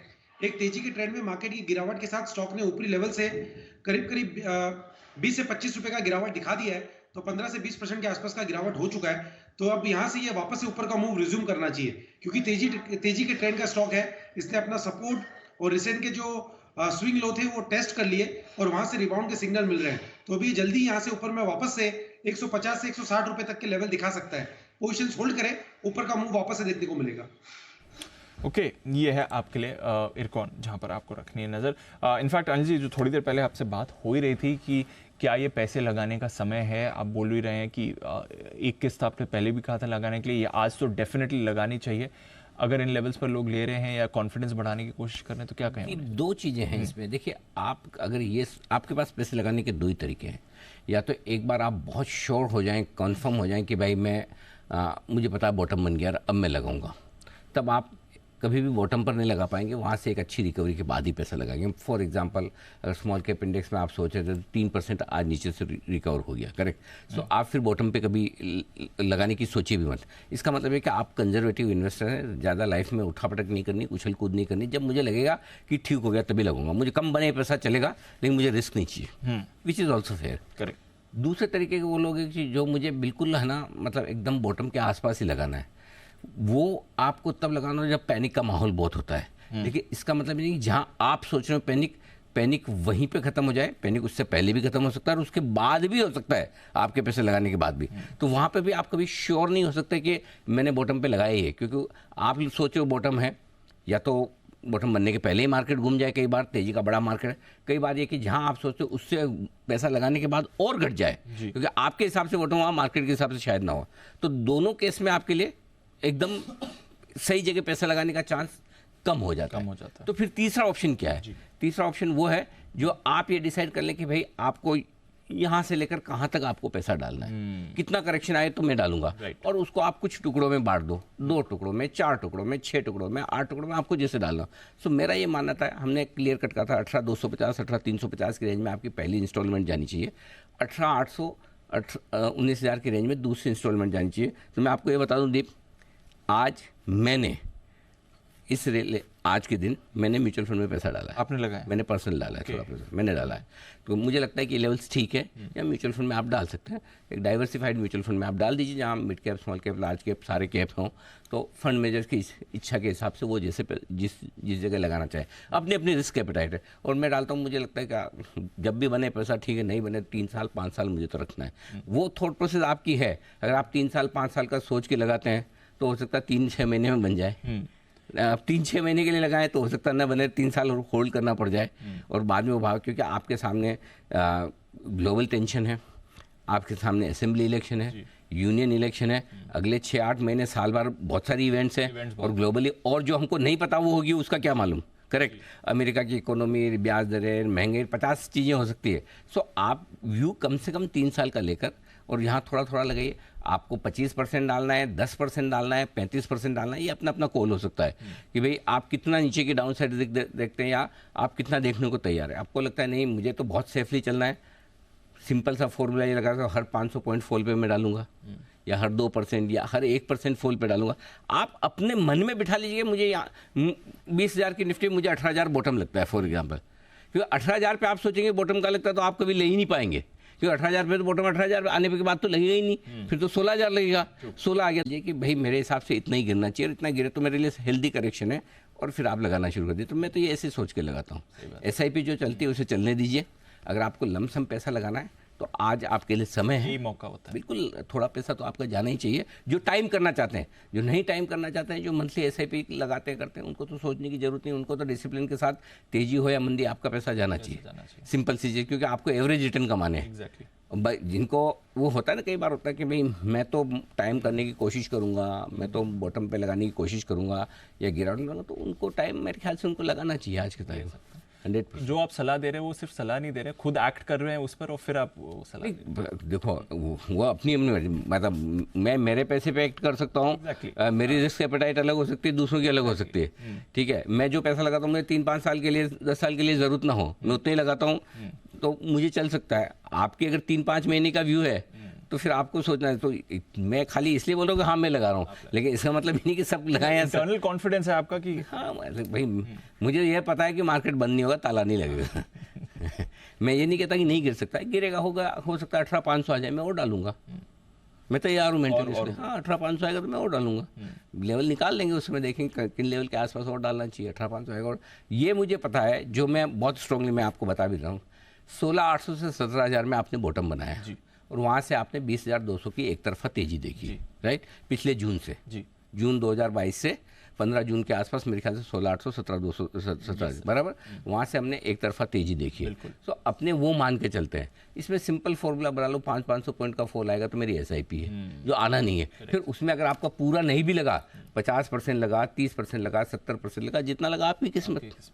अगर आपको टाइम ही करना तो फिर आप या वैसा कर लो, आप फॉर्मूला अपना बना लो कि कब और कैसे लगाना, वो इम्पोर्टेंट है। कि देखो क्या है दीप, नहीं तो कभी है ना जिंदगी में आप इन्वेस्ट ही नहीं कर पाएंगे, कभी नहीं कर पाएंगे। वो फिर वैसे ही रहेगा कि देखते रहेंगे, मंदी में होगा नहीं, फिर तेजी होने लगेगी, फिर होगा, फिर 4 दिन 5 दिन में खाया पिया निकल जाता है सारा, 5 महीने के लो लेवल पे आ गए हैं, फिर जो पेपर में रह गया प्रॉफिट, वापस भाव आपके नीचे आ गए, फिर अगली बार की तेजी का इंतजार करो। तो पैसा तो आपको ख़राब मार्केट में ही लगाना पड़ेगा, लेकिन ख़राब मार्केट में लगाने की रिस्क यही है कि ख़राब कहाँ तक होगा, कितना होगा, ये किसी को नहीं पता। तो इसलिए बेस्ट है, मैं जो फॉर्मूला समझता हूँ, टुकड़ों टुकड़ों में लगाइए। अब प्रॉब्लम दूसरी क्या आती है, ज़्यादातर लोगों के पास पैसा है ही नहीं, होता है कि आप पहले से इन्वेस्टेड होते हैं। अब वो तो हैं तो उसका तो कोई इलाज नहीं है और अच्छी क्वालिटी के शेयर है, शांति से बैठिए। अगर पैसा है लगाने का मन, और ऐसे लोग भी काफ़ी हैं दीप जो पैसा लगाना चाहते हैं, तो उनके लिए मौका है। धीमे धीमे 10-10, 20-20%, जितना आपका कंफर्ट हो, जिसमें आपको स्ट्रेस ना है। सबसे बड़ी चीज़ है कि स्ट्रेस लेके ही पैसा कमाना, तो फिर क्या मतलब है। फिर शांति से आराम से बैठ के लगाइए, फंड्स में लगाइए, आपके पसंद के स्टॉक्स में लगाइए। और मैं तो जैसे हम SIP स्टॉक भी दे रहे थे इस समय, तो SIP स्टॉक का मतलब ही यही है कि स्टॉक, इसलिए इस बार अपने बोला जो स्टॉक 10-10% घटता जाए, आप एवरेज कीजिए, वहाँ SIP कीजिए। ये तरीके से आप जाइए, आपके लिए बेनिफिशियल होगा। बिल्कुल। चलिए, ये है आपके लिए बाजार किसी के समय, और मौके ऐसे ही मिलते हैं बाजार में जब बड़ी गिरावट हो और स्टॉक्स थोड़े सस्ते भी हो जाएं। ओके, नंबर्स पर है हमारा फोकस। आज के नंबर्स तो कई सारे आने वाले हैं, उस पर हमने बात भी कर ली। कल कई सारे दिग्गज कंपनीज के नंबर्स आएंगे। इनफैक्ट कल फ्राइडे का दिन काफ़ी बिजी रहने वाला है अर्निंग्स के लिहाज से, और दिग्गज रिलायंस के भी नंबर्स आने वाले हैं। तो आइए इससे ही करते हैं शुरुआत। वरुण, बताएं कैसे रहेंगे रिलायंस इंडस्ट्रीज के नंबर? दीप, ठंडी ग्रोथ और ऑपरेशनली वीक, ये है रिलायंस के पूरे नतीजे। अगर मैं आपको बताऊं, आय में करीब 6% के आसपास की बढ़ोतरी होगी, एबिटा महज 3% बढ़ेगा, मार्जिन जो है गिर सकते हैं 18.4% से गिर के 17.9%, मुनाफे में 6% के आसपास की बढ़ोतरी होगी। रिटेल कारोबार अच्छा कर रहा है, लेकिन वहाँ पे भी ग्रोथ जो है, जो पहले हम देखते थे एक्सपोनेंशियल ग्रोथ, वो थोड़ी कम होते जा रही है। जियो का कारोबार अगर आप देखेंगे तो वहाँ पे ठीक ठाक है। आरपूज हालांकि इस बार फ्लैट लेने का अनुमान लगाया जा रहा है। तो दिक्कत कहाँ है? दिक्कत इनका ऑयल टू केमिकल कारोबार, यानी कि तेल का जो कारोबार है वहाँ है। वहाँ अगर आप देखेंगे तो थोड़ी बहुत दिक्कत आपको देखने मिल सकती है। थ्रूपुट थोड़ा बढ़ेगा, लेकिन ऑपरेशनल फ्रंट पे वहाँ पे कमजोरी रहेगी। और आप याद रखिएगा, पिछले क्वार्टर में जो विंडफॉल गेन टैक्स था वो फिर से लगना शुरू हो गया था, तो उसका इम्पैक्ट जो है आपको एबिटा फ्रंट पे और मार्जिन फ्रंट पे देखने मिलेगा। इसके लिए मैं कह रहा हूँ कि मार्जिन जो है या फिर ऑपरेशनली जो है वो वीक रहेगा। बाकी टॉप लाइन बॉटम लाइन पे ग्रोथ रहेगी, लेकिन वो भी कोई बहुत बड़ी एक्सपोनेंशियल ग्रोथ नहीं होगी। 3 से 6% के आसपास की ग्रोथ आपको देखने मिल सकती है। 3 से 6% की ग्रोथ देखने को मिल सकती है। रिलायंस इंडस्ट्रीज, इस पर रखनी है नजर। एक बार चार्ट चेक भी ले लेते हैं रिलायंस पर। श्रीकांत जी जरा देखें सर, रिलायंस इंडस्ट्रीज का चार्ट बताएं, इंपॉर्टेंट लेवल्स क्या होंगे इसके लिए? बिल्कुल, तो देखिए रिलायंस में मुझे लग रहा है कि 2600 से ये लगातार गिरते हुए अभी 2200 2250 के करीब आ चुका है। और मल्टीपल टाइम्स इसने पास में भी, अगर इसके लॉन्ग टर्म चार्ट को देखते हो तो 2200 के करीब अच्छा सपोर्ट लिया है। इनफैक्ट एक्सटेंशंस के बेसिस पे 2230-25 जो भी लेवल्स चल रहे हैं वही इंपॉर्टेंट लेवल्स है। तो मुझे लगता है करंट लेवल से बिल्कुल इसमें कॉन्ट्राबेट लॉन्ग की बनाई जा सकती है 2200 के स्टॉप लॉस के साथ। हमें लगता है कि अगर इसमें रिबाउंड आता है तो वापस से स्टॉक 2350 के मल्टीपल रेजिस्टेंस के करीब आके रुक सकता है। तो काफी अच्छा रिस्क रिवॉर्ड रेशो है, करंट लेवल से रिलायंस को खरीदा जा सकता है। लो पर ट्रेड कर रहा है रिलायंस, देखते हैं कल आएंगे इसके नंबर्स और क्या इससे बाजार को सहारा मिलता है या नहीं। इस बीच थोड़ा mid cap index almost recover होने के बाद थोड़ा ऊपर से अभी आपको फिसलते दिख रहा है। 1/4% नीचे है, ज़्यादा नीचे नहीं है, बट हल्की सी रिकवरी आ रही थी इसमें। देखते हैं अगर आज क्लोजिंग से पहले पूरा आपके लिए रिकवर हो पाता है या नहीं। कुछ वायदा कारोबार के स्टॉक्स भी हैं जहां पर अच्छा एक्शन बन रहा है। ट्रेंड, एक बार इसका चार्ट देखें कुणाल जी, एक बार ट्रेंड का चार्ट देखें सर। होल्ड आउट कर रहा है, आज 2.5% ऊपर है ट्रेड में, डेज हाई पर ट्रेड कर रहा है ट्रेंड। जरा देखें इसका चार्ट सर। देखिए ट्रेंड का चार्ट अच्छा है दीपांशु, लगातार आउट परफॉर्म कर रहा है और अभी अभी इसने 50 डेज मूविंग एवरेज को पार करके वापस से 2000 के ऊपर अपना सिर उठाया। तो मेरी राय में जिनके पास पोजीशन है बिल्कुल बने रहे। बुलिश इंगल्फिंग कैंडल आज डेली चार्ट पर बन रही है, तो यहाँ पर एक स्टॉप लॉस 1975 के आसपास रखें। मुझे लगता है 2150 तक की जगह है, तो बिल्कुल होल्ड करने की राय है 1950 के स्टॉप लॉस के साथ। ये है आपके लिए ट्रेंड जहां पर आपको रखनी है नजर। एक्शन में आ रहा है ये काउंटर। आइए बीपीसीएल, इसकी भी एक बार बात कर लेते हैं। वरुण है हमारे साथ तैयार। वरुण बताइए बीपीसीएल की परफॉर्मेंस कैसी रखते हैं नंबर्स के लिहाज से? तो दीप, ऑयल मार्केटिंग कंपनीज के नंबर्स थोड़े कमज़ोर रहने वाले हैं। एक महीने की खराब परफॉर्मेंस ने पूरे क्वार्टर का परफॉर्मेंस जो है वो खराब कर दिया। अब मैं ये इसके लिए कह रहा हूँ कि आपको याद होगा कि एक समाना था, पिछले क्वार्टर में भी और इस क्वार्टर के शुरुआत में भी इन कंपनियों के जो मार्केटिंग मार्जिन्स थे वो सुधर गए थे, लेकिन जैसे ही कच्चा तेल ऊपर गया वैसे इन कंपनी के मार्केटिंग मार्जिन जो है वो यहाँ पे कमज़ोर होना शुरू हुए थे। और एक समय ऐसा था एंड के सितंबर के आसपास कि नेगेटिव में इनके मार्केटिंग मार्जिन पहुंच गए थे। तो उसका इम्पैक्ट जो है बहुत बड़ा इन कंपनियों के नतीजों पे होने वाला है। पूरे क्वार्टर में जीआरएम जो है पिछले क्वार्टर के मुकाबले ऑलमोस्ट दुगने या फिर उससे ज़्यादा की बढ़ोतरी देखने मिली थी। हालांकि अब गिरे हैं, लेकिन पिछले क्वार्टर में जीआरएम्स का सपोर्ट था, लेकिन मार्केटिंग मार्जिन खराब थे, उसके कारण नतीजे खराब हो गए हैं। रेवेन्यूज़ 4.2% के आसपास बढ़ेंगे, वॉल्यूम ग्रोथ ठीक ठाक रहेगी, लेकिन साथ ही साथ रिफाइनिंग थ्रूपुट जो है उसमें 13% की गिरावट का अनुमान है। एबिटा जो है 35% गिरेगा, मार्जिन 14% से गिर के 8.8% और कंपनी का मुनाफा जो है उसमें 40% के आसपास की गिरावट आने वाली है। Q1 जो था वैसे भी हाई बेस था क्योंकि मार्केटिंग मार्जिन अच्छे थे, इस बार खराब हो गए तो नतीजे खराब हो गए। ओके, ये है आपके लिए बीपीसीएल। वागले साहब है हमारे साथ तैयार। वागले साहब से एक चार्ट चेक भी ले लिया जाए। वागले साहब देखें सर बीपीसीएल का चार्ट, कोई राय इस पर? फ्लैट ही है, कुछ ज्यादा बड़ी परेशानी नहीं, 1.1% नीचे। दीपांशु, पिछले 6-8 दिनों में इसमें काफी गिरावट हो चुकी है, लगभग 360 से 330 तक आया है। 330 ब्रेक नहीं होगा ये मेरा मानना है, तो वहां से बाउंस बैक होगा, लेकिन बाउंस बैक भी लिमिटेड होगा। 345 350 ये क्रॉस करना भी थोड़ा सा मुश्किल होगा। 330 350 ये ब्रॉड रेंज होगी। ये है आपके लिए बीपीसीएल, इस पर रखिए आप नजर।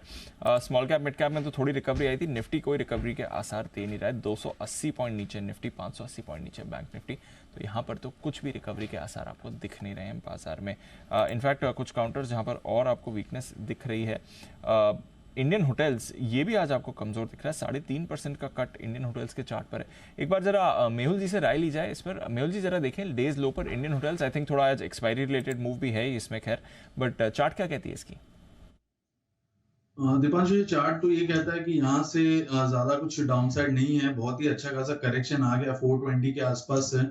अभी यहाँ पर 370 से 360 का जो जोन है 20 डेमा है, और वहीं पे एक ब्रेकआउट जोन था पहले का, डिमांड जोन है। तो यहाँ पर मैं समझता हूँ ऑलमोस्ट करेक्शन एटलीस्ट ज्यादा नहीं आएगा तो हॉल्ट तो कर सकता है, बाउंस भले ना आ जाए बट यहाँ पर कंसोलिडेशन फिर से कर सकता है। तो ये एक जोन है यहाँ पर, एक बार के लिए अगर कंफर्मेशन जब मिलता है तो बाइंग के लिए सोच सकते हैं। तो 370 से 360 बहुत ही अच्छा बेस है, यहाँ पर वेट एंड वॉच करना चाहिए, इसको रडार पर रखना चाहिए, और ट्रेडिंग बेट एक बार के लिए लॉन्ग साइड पे मिल सकती है आज या कल के सेशन के बाद। ओके, ट्रेडिंग बेट आ सकती है, नजर रखिएगा। ये सारे ट्रेडर फेवरेट स्टॉक्स हैं, यहाँ पर आपको मौके भी मिल सकते हैं।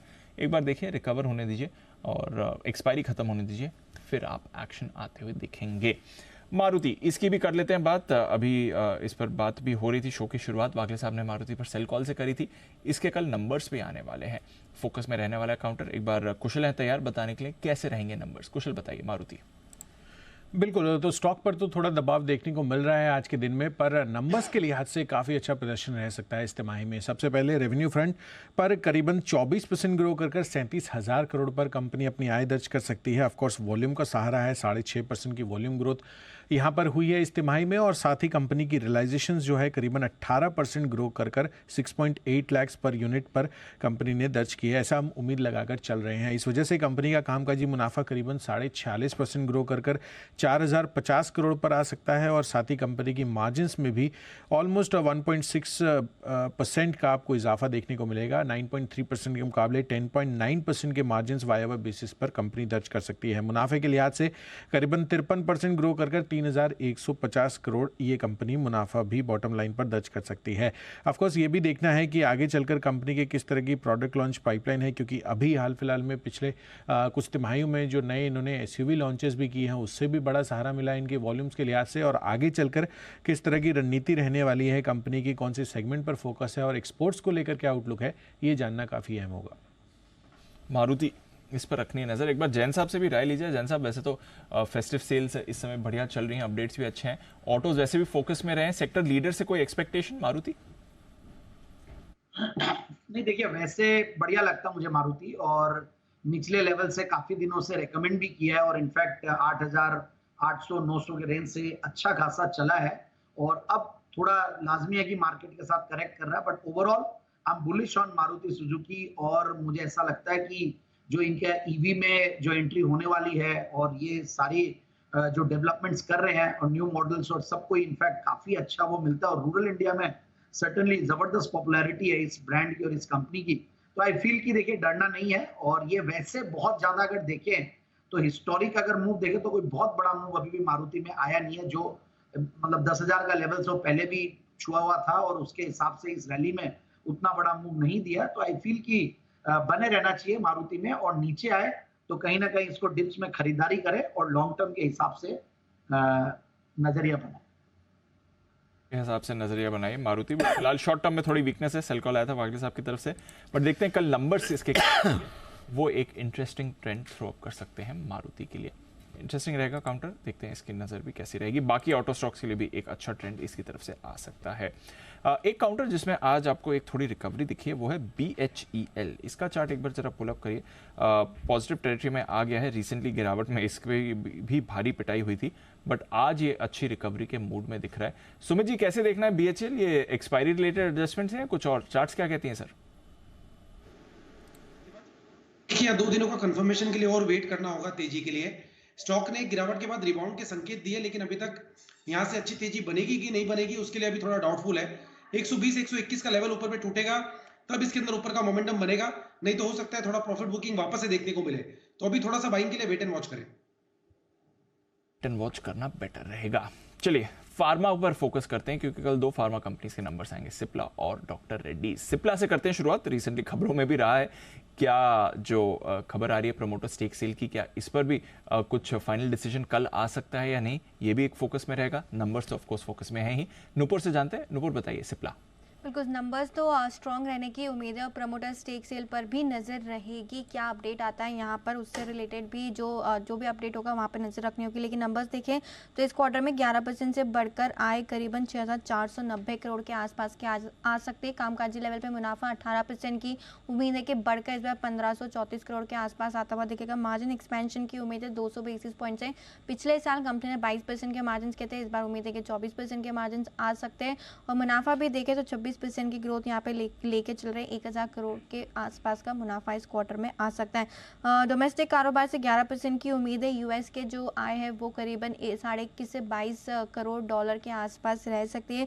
मार्केट शेयर में बढ़त है क्योंकि नए लॉन्चेस कंपनी ने किए, उससे भी ग्रोथ को सहारा मिलता हुआ दिखेगा। ग्रॉस मार्जिन 64% के आसपास रहने की उम्मीद है और जैसे कि आपने कहा प्रमोटर हिस्सा बिक्री पर ही रहेगी नजर। नंबर्स अच्छे रहेंगे, नंबर्स अच्छे रहने वाले हैं सिप्ला के लिए।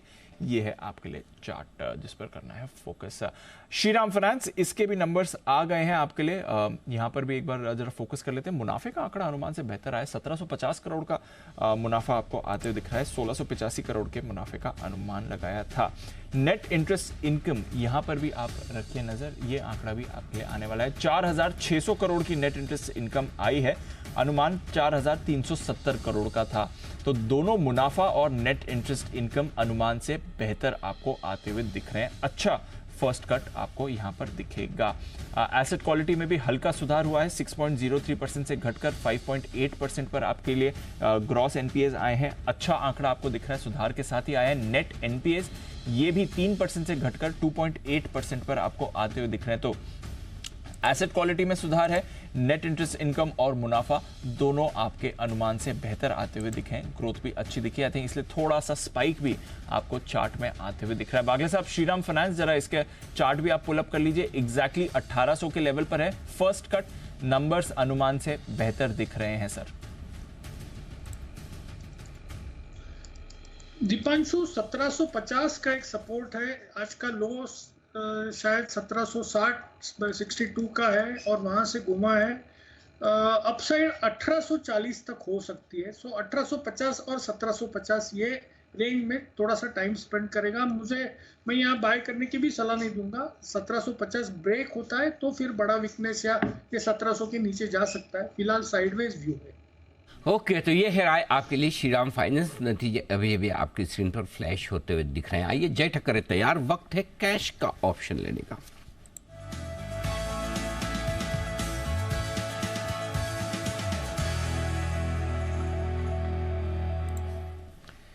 जय बताइए। Good afternoon to Anil ji, good afternoon to Deep. Anil ji, morning में तो एक बहुत ही जबरदस्त फॉल हमें देखने मिल गया जब 42,000 का पुट ऑप्शन दिया बैंक निफ्टी पे, 42,430 चल रहा था और फ्यूचर्स में लो देखने मिला ऑलमोस्ट 42,060 का, तो ऑलमोस्ट 400 पॉइंट्स का फॉल वहां से आया फ्यूचर्स में। एक अच्छा ट्रेड वहां पे देखने मिला। अब अनिल जी एक कॉन्ट्रा बैट में लेना चाहूंगा, एंड ये कॉन्ट्रा बैट में लूंगा Anil ji mid cap Nifty पर। मिड कैप निफ्टी पर 30 अक्टूबर की एक्सपायरी का 8600 का in the money call option खरीदिए। ये आपको ट्रेड करते हुए मिलेगा 85 पर, 85 रुपीस पर खरीदिए 8600 का कॉल। 30 अक्टूबर की एक्सपायरी, दैट इज मंडे की एक्सपायरी का मिड कैप निफ्टी का ये खरीदना है अनिल जी। यहाँ पे कल के लिए क्लोजिंग बेसिस पर स्टॉप लॉस जो लगाना होगा दैट वुड बी एट 43। सो 85 पर खरीदिए, 43 पर एक क्लोजिंग बेसिस पर स्टॉप लॉस लगाना होगा अनिल जी यहाँ पे, बिकॉज वॉलेटिलिटी कल भी रहेगी, मंडे एक्सपायरी है इसकी। तो टारगेट ऊपर मैंने जी इसके निकल कर आ रहे हैं 132, 132 का पहला टारगेट, 155 का दूसरा टारगेट। मुझे ऐसा लग रहा है कि मिड कैप निफ्टी में आपको एक bounce back till the levels of 87 to 87.25 immediately देखने मिल सकता है, और इसीलिए कॉल ऑप्शन दे रहा हूँ, एंटिसिपेटिंग 8550 से 8600 की रेंज पर एक अच्छा सपोर्ट है। एक्सपायरी कब है? 30 अक्टूबर को। 30 अक्टूबर को नहीं, सोमवार को। सोमवार, हाँ ये सोमवार भी साथ में बता दिया करो, याद रहे। हाँ वार से भी याद रखना पड़ेगा। सोमवार को जो एक्सपायरी है मिड कैप निफ्टी की, उसका 8600 का at the money call option खरीदना है। 8630 के आसपास इसका सपोर्ट लेवल चल रहा है, 85 रुपये में लेना है। 43 का स्टॉप लॉस, 132 और 155। वॉल्यूम्स ठीक ठाक होते हैं इसमें। बिल्कुल अनिल जी, अगर आप वॉल्यूम्स देखें तो इसमें बहुत ही जबरदस्त हुआ है। आई मीन आज का वॉल्यूम्स अगर आप देखें तो ऑलमोस्ट अनिल जी 1 करोड़ ऊपर का है। सो बहुत ही जबरदस्त वॉल्यूम्स हो रहे हैं इसमें, कोई दिक्कत नहीं है।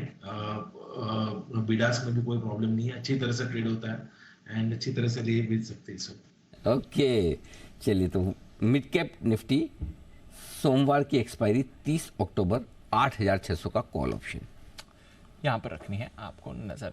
आइए बात करते हैं नुपुर से डॉक्टर रेड्डीज के बारे में भी। नुपुर बताइए इसके नंबर्स कैसे रहेंगे?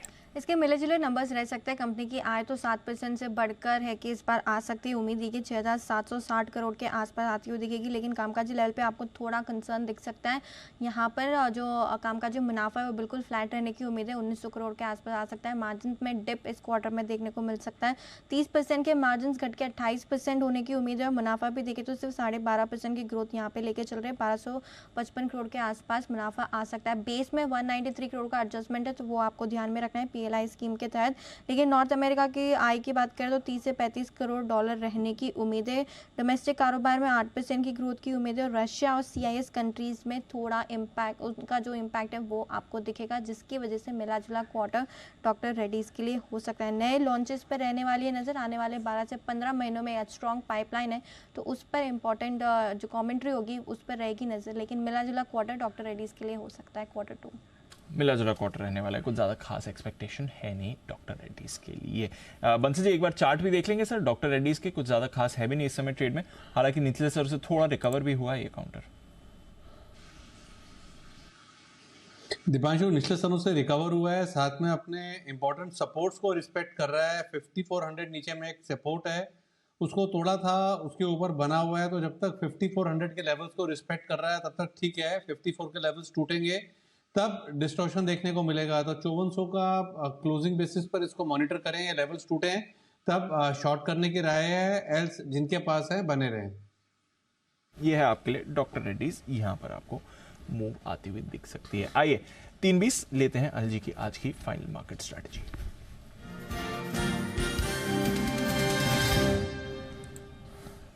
अपडेट कुछ ज़्यादा खास है नहीं, हल्की रिकवरी है डाउ फ्यूचर्स में। थोड़ी देर पहले 100-125 अंक नीचे थे, अभी 80 अंक नीचे दिख रहे हैं। नास्डैक फ्यूचर्स भी उन्हीं लेवल्स पर हैं जहां पर हमने 1 घंटे पहले चेक किया था। यूरोप में भी कुछ ज़्यादा एक्शन हुआ नहीं है सर, कच्चा तेल भी वहीं का वहीं है, रुपया भी वहीं का वहीं है, फ्रंट लाइन इंडेक्स भी वहीं के वहीं है। मिड और स्मॉल कैप में रिकवरी, अदरवाइज कुछ वहां पर नहीं है एक्शन। क्या करके जाए? कहना मुश्किल है कि कल क्या होगा। वैसे खाली ये जरूर है कि कल हमारे यहाँ इतना सेलिंग प्रेशर नहीं होगा, ये हम थोड़ा अज्यूम कर सकते हैं। और ये मानने के पीछे वजह ये कि एक्सपायरी के प्रेशर कम हुए, कमजोर ट्रेडर्स की नेचुरली पोजीशन कम हुई होगी। मजबूत ट्रेडर्स भी कई बार एक्सपायरी पर पोजीशन कम करते हैं। नेचुरली हम जब नई सीरीज की शुरुआत करते हैं तो हल्के नोट पर करते हैं। इस बार तो वैसे ही एफआईएस की इंडेक्स लॉन्ग पोजीशन 26% पे ही चल रही है। सो आप नवंबर सीरीज की शुरुआत हल्के नोट पर कल करेंगे, ये कंफर्ट है। तो कल बिकवाली का प्रेशर उन ट्रेडर्स की वजह से कम होगा जिनकी लॉन्ग पोजीशन जिनसे संभल नहीं रही है और स्टॉप लॉस ट्रिगर हो रहा है। सो थोड़ा रिलीफ हम ले सकते हैं। सो होगा क्या कल? कल होगा ये दीप कि अगर ग्लोबल मार्केट्स खराब हुए, जैसे डाउ 80 पॉइंट नीचे, समझो 200-300 पॉइंट डाउ फिर से गिर जाता है, तो हम कम गिरेंगे। और ग्लोबल मार्केट्स बढ़ जाता है तो हम ज़्यादा स्मार्ट रहेंगे। कल का दिन कम से कम, और वो भी फर्स्ट हाफ में, कि हम ग्लोबल मार्केट्स को आउट परफॉर्म करने की कोशिश करेंगे। ठीक है, पहला अगर उछाल मिलता है, फॉर एग्जाम्पल कि 80 पॉइंट नीचे आपको डाउ दिख रहा है लेकिन उसके बजाय मजबूत बंद हो जाए, उछाल मिलता है, तो नेचुरली पहले उछाल पे आपको प्रॉफिट बुकिंग आती हुई दिखेगी। ठीक है, 19,000 19,075 ये वो रेंज होगी जहाँ पर प्रॉफिट बुकिंग आएगी, ज़्यादा से ज़्यादा 19,125। ठीक है, वहाँ से फिर हम देखेंगे। तो बेहतर ये है कि इस वक्त आप पोजीशन कमी रखें। अगर फिर भी कोई रखना ही चाहता है, फ्रेश बनाना ही चाहता है, तो मेरा ये मानना है कि हल्की फुल्की आप लॉन्ग साइड पर पोजीशन बना सकते हैं, क्योंकि रिस्क रिवॉर्ड रेशियो थोड़ा सा फेवरेबल है। और ये सोचकर बनाएं कि अगर आपके फेवर में ना हो ट्रेड, कई बार मैं ये बोलता हूँ ना, तेजी के मार्केट में पोजीशन लेकर जाएं, या तो आप पुट खरीद कर जाएं, या फिर ये खरीद के जाएंगे 100-150 पॉइंट नीचे निफ्टी मिलेगा तो मैं और खरीदूंगा। तो कल आपको ये सोच के लॉन्ग पोजीशन लेके जानी है कि ऊपर खुलेगा, और अगर नीचे खुला तो मैं बेच दूंगा और नहीं खरीदूंगा। डिसिप्लिन वाला ये होना। हाँ, तो आप लॉन्ग पोजीशन थोड़ी बनाकर जा सकते हैं निफ्टी में, बैंक निफ्टी में हल्की फुल्की लॉन्ग पोजीशन बना सकते हैं। बाकी अदरवाइज रिस्क कम रखती है। 5-7 दिन से बहुत थपड़े पड़ी है, मार पड़ी है, स्ट्रेस है, तो जाने दो, कोई बात नहीं, 1-2 दिन और स्टेबल हो जाने दो। ये अपने मन में कितना कॉन्फिडेंस है, रिस्क लेने की ताकत, ये ज़्यादा इंपॉर्टेंट है बजाय इसके कि मार्केट क्या करेगा। बहुत सिंपल सी चीज़ यही है। तो इसलिए अगर आप में है ताकत, हिम्मत है, रिस्क लेने की क्षमता है, तो थोड़ा बहुत खरीदिए, नहीं तो कोई बात नहीं, कल का कल देखा जाएगा। कहाँ भाग जाने वाला, कौन सा 300 पॉइंट निफ्टी ऊपर खुलेगा और कौन सा 500-600 बैंक निफ्टी ऊपर खुलेगा, ऐसा अभी तो लगता नहीं है। फिर हो जाए तो कोई बात नहीं, वैसे ही खुशी मना लेना। नहीं लिया तो भी खुशी तो मना ही सकते थे। तो बेहतर है stay light, stay I mean थोड़ा आउट ऑफ मार्केट, बेटर है, कोई दिक्कत नहीं। गॉट इट सर, ठीक है।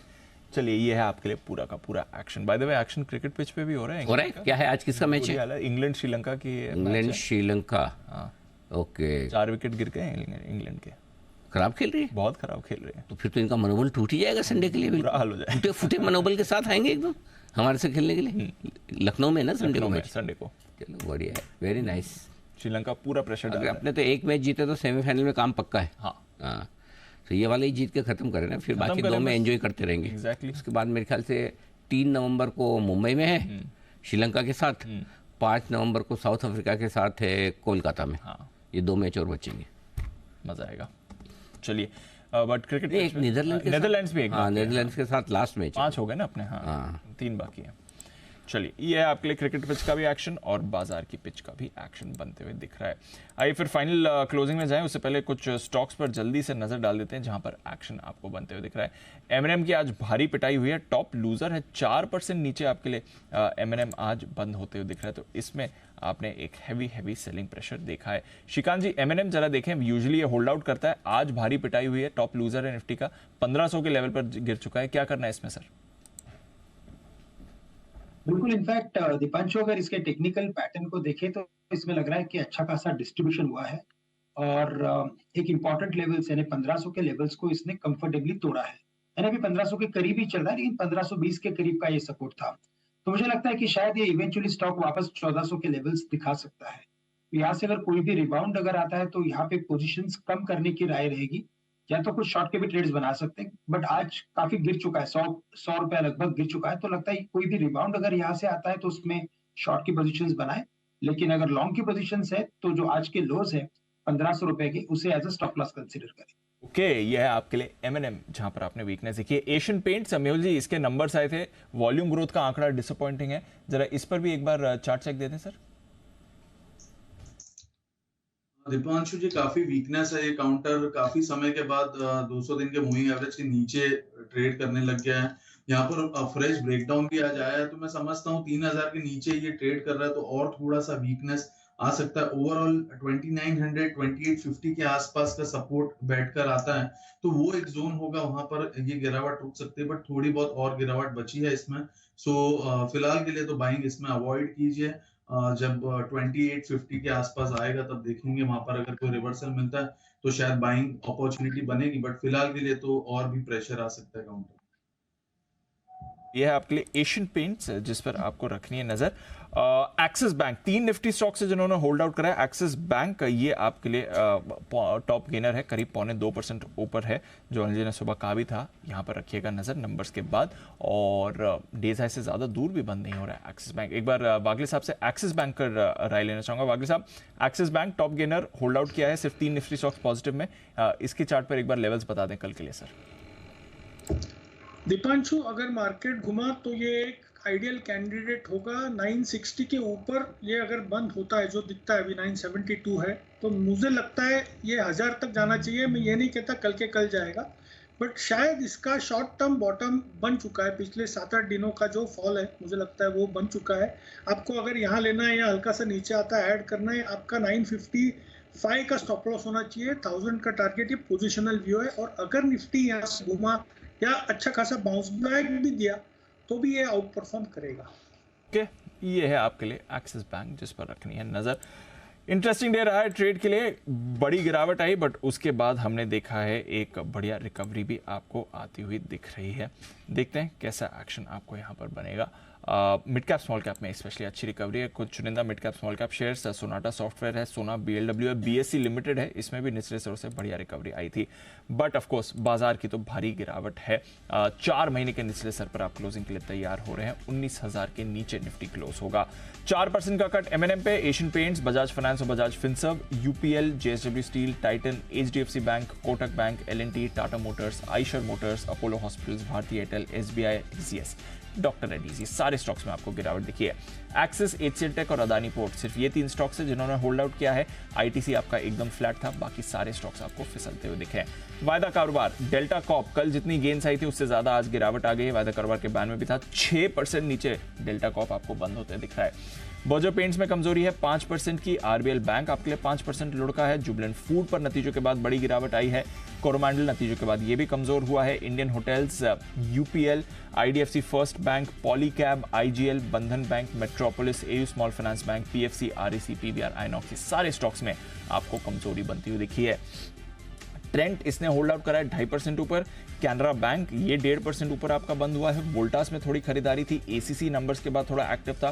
Crompton Greaves, Birla soft, Escorts, Max financial, AB fashion, HAL, PNB, Canfin homes, Ambuja cement, Page industries और TVS मोटर्स, यहां पर भी आपने थोड़ी खरीदारी आती हुई देखी है।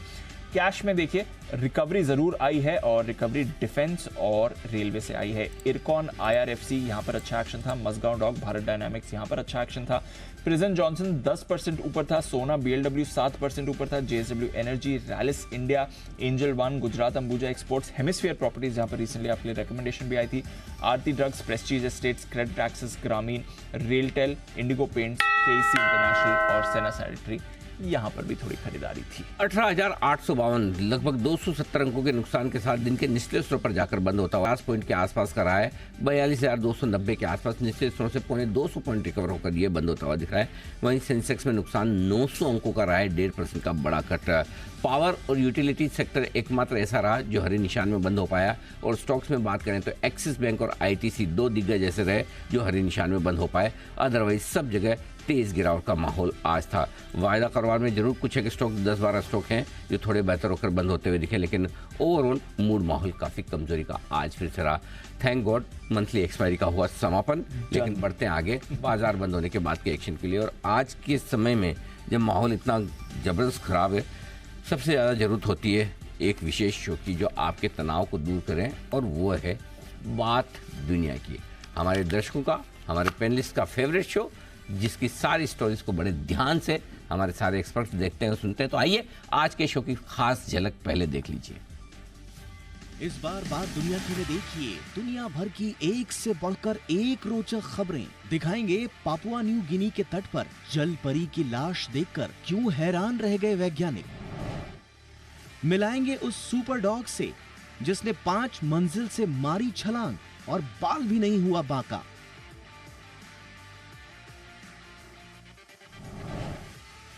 वैज्ञानिक ने बनाई ऐसी टॉयलेट कि मिल गया दुनिया का सबसे बड़ा पुरस्कार।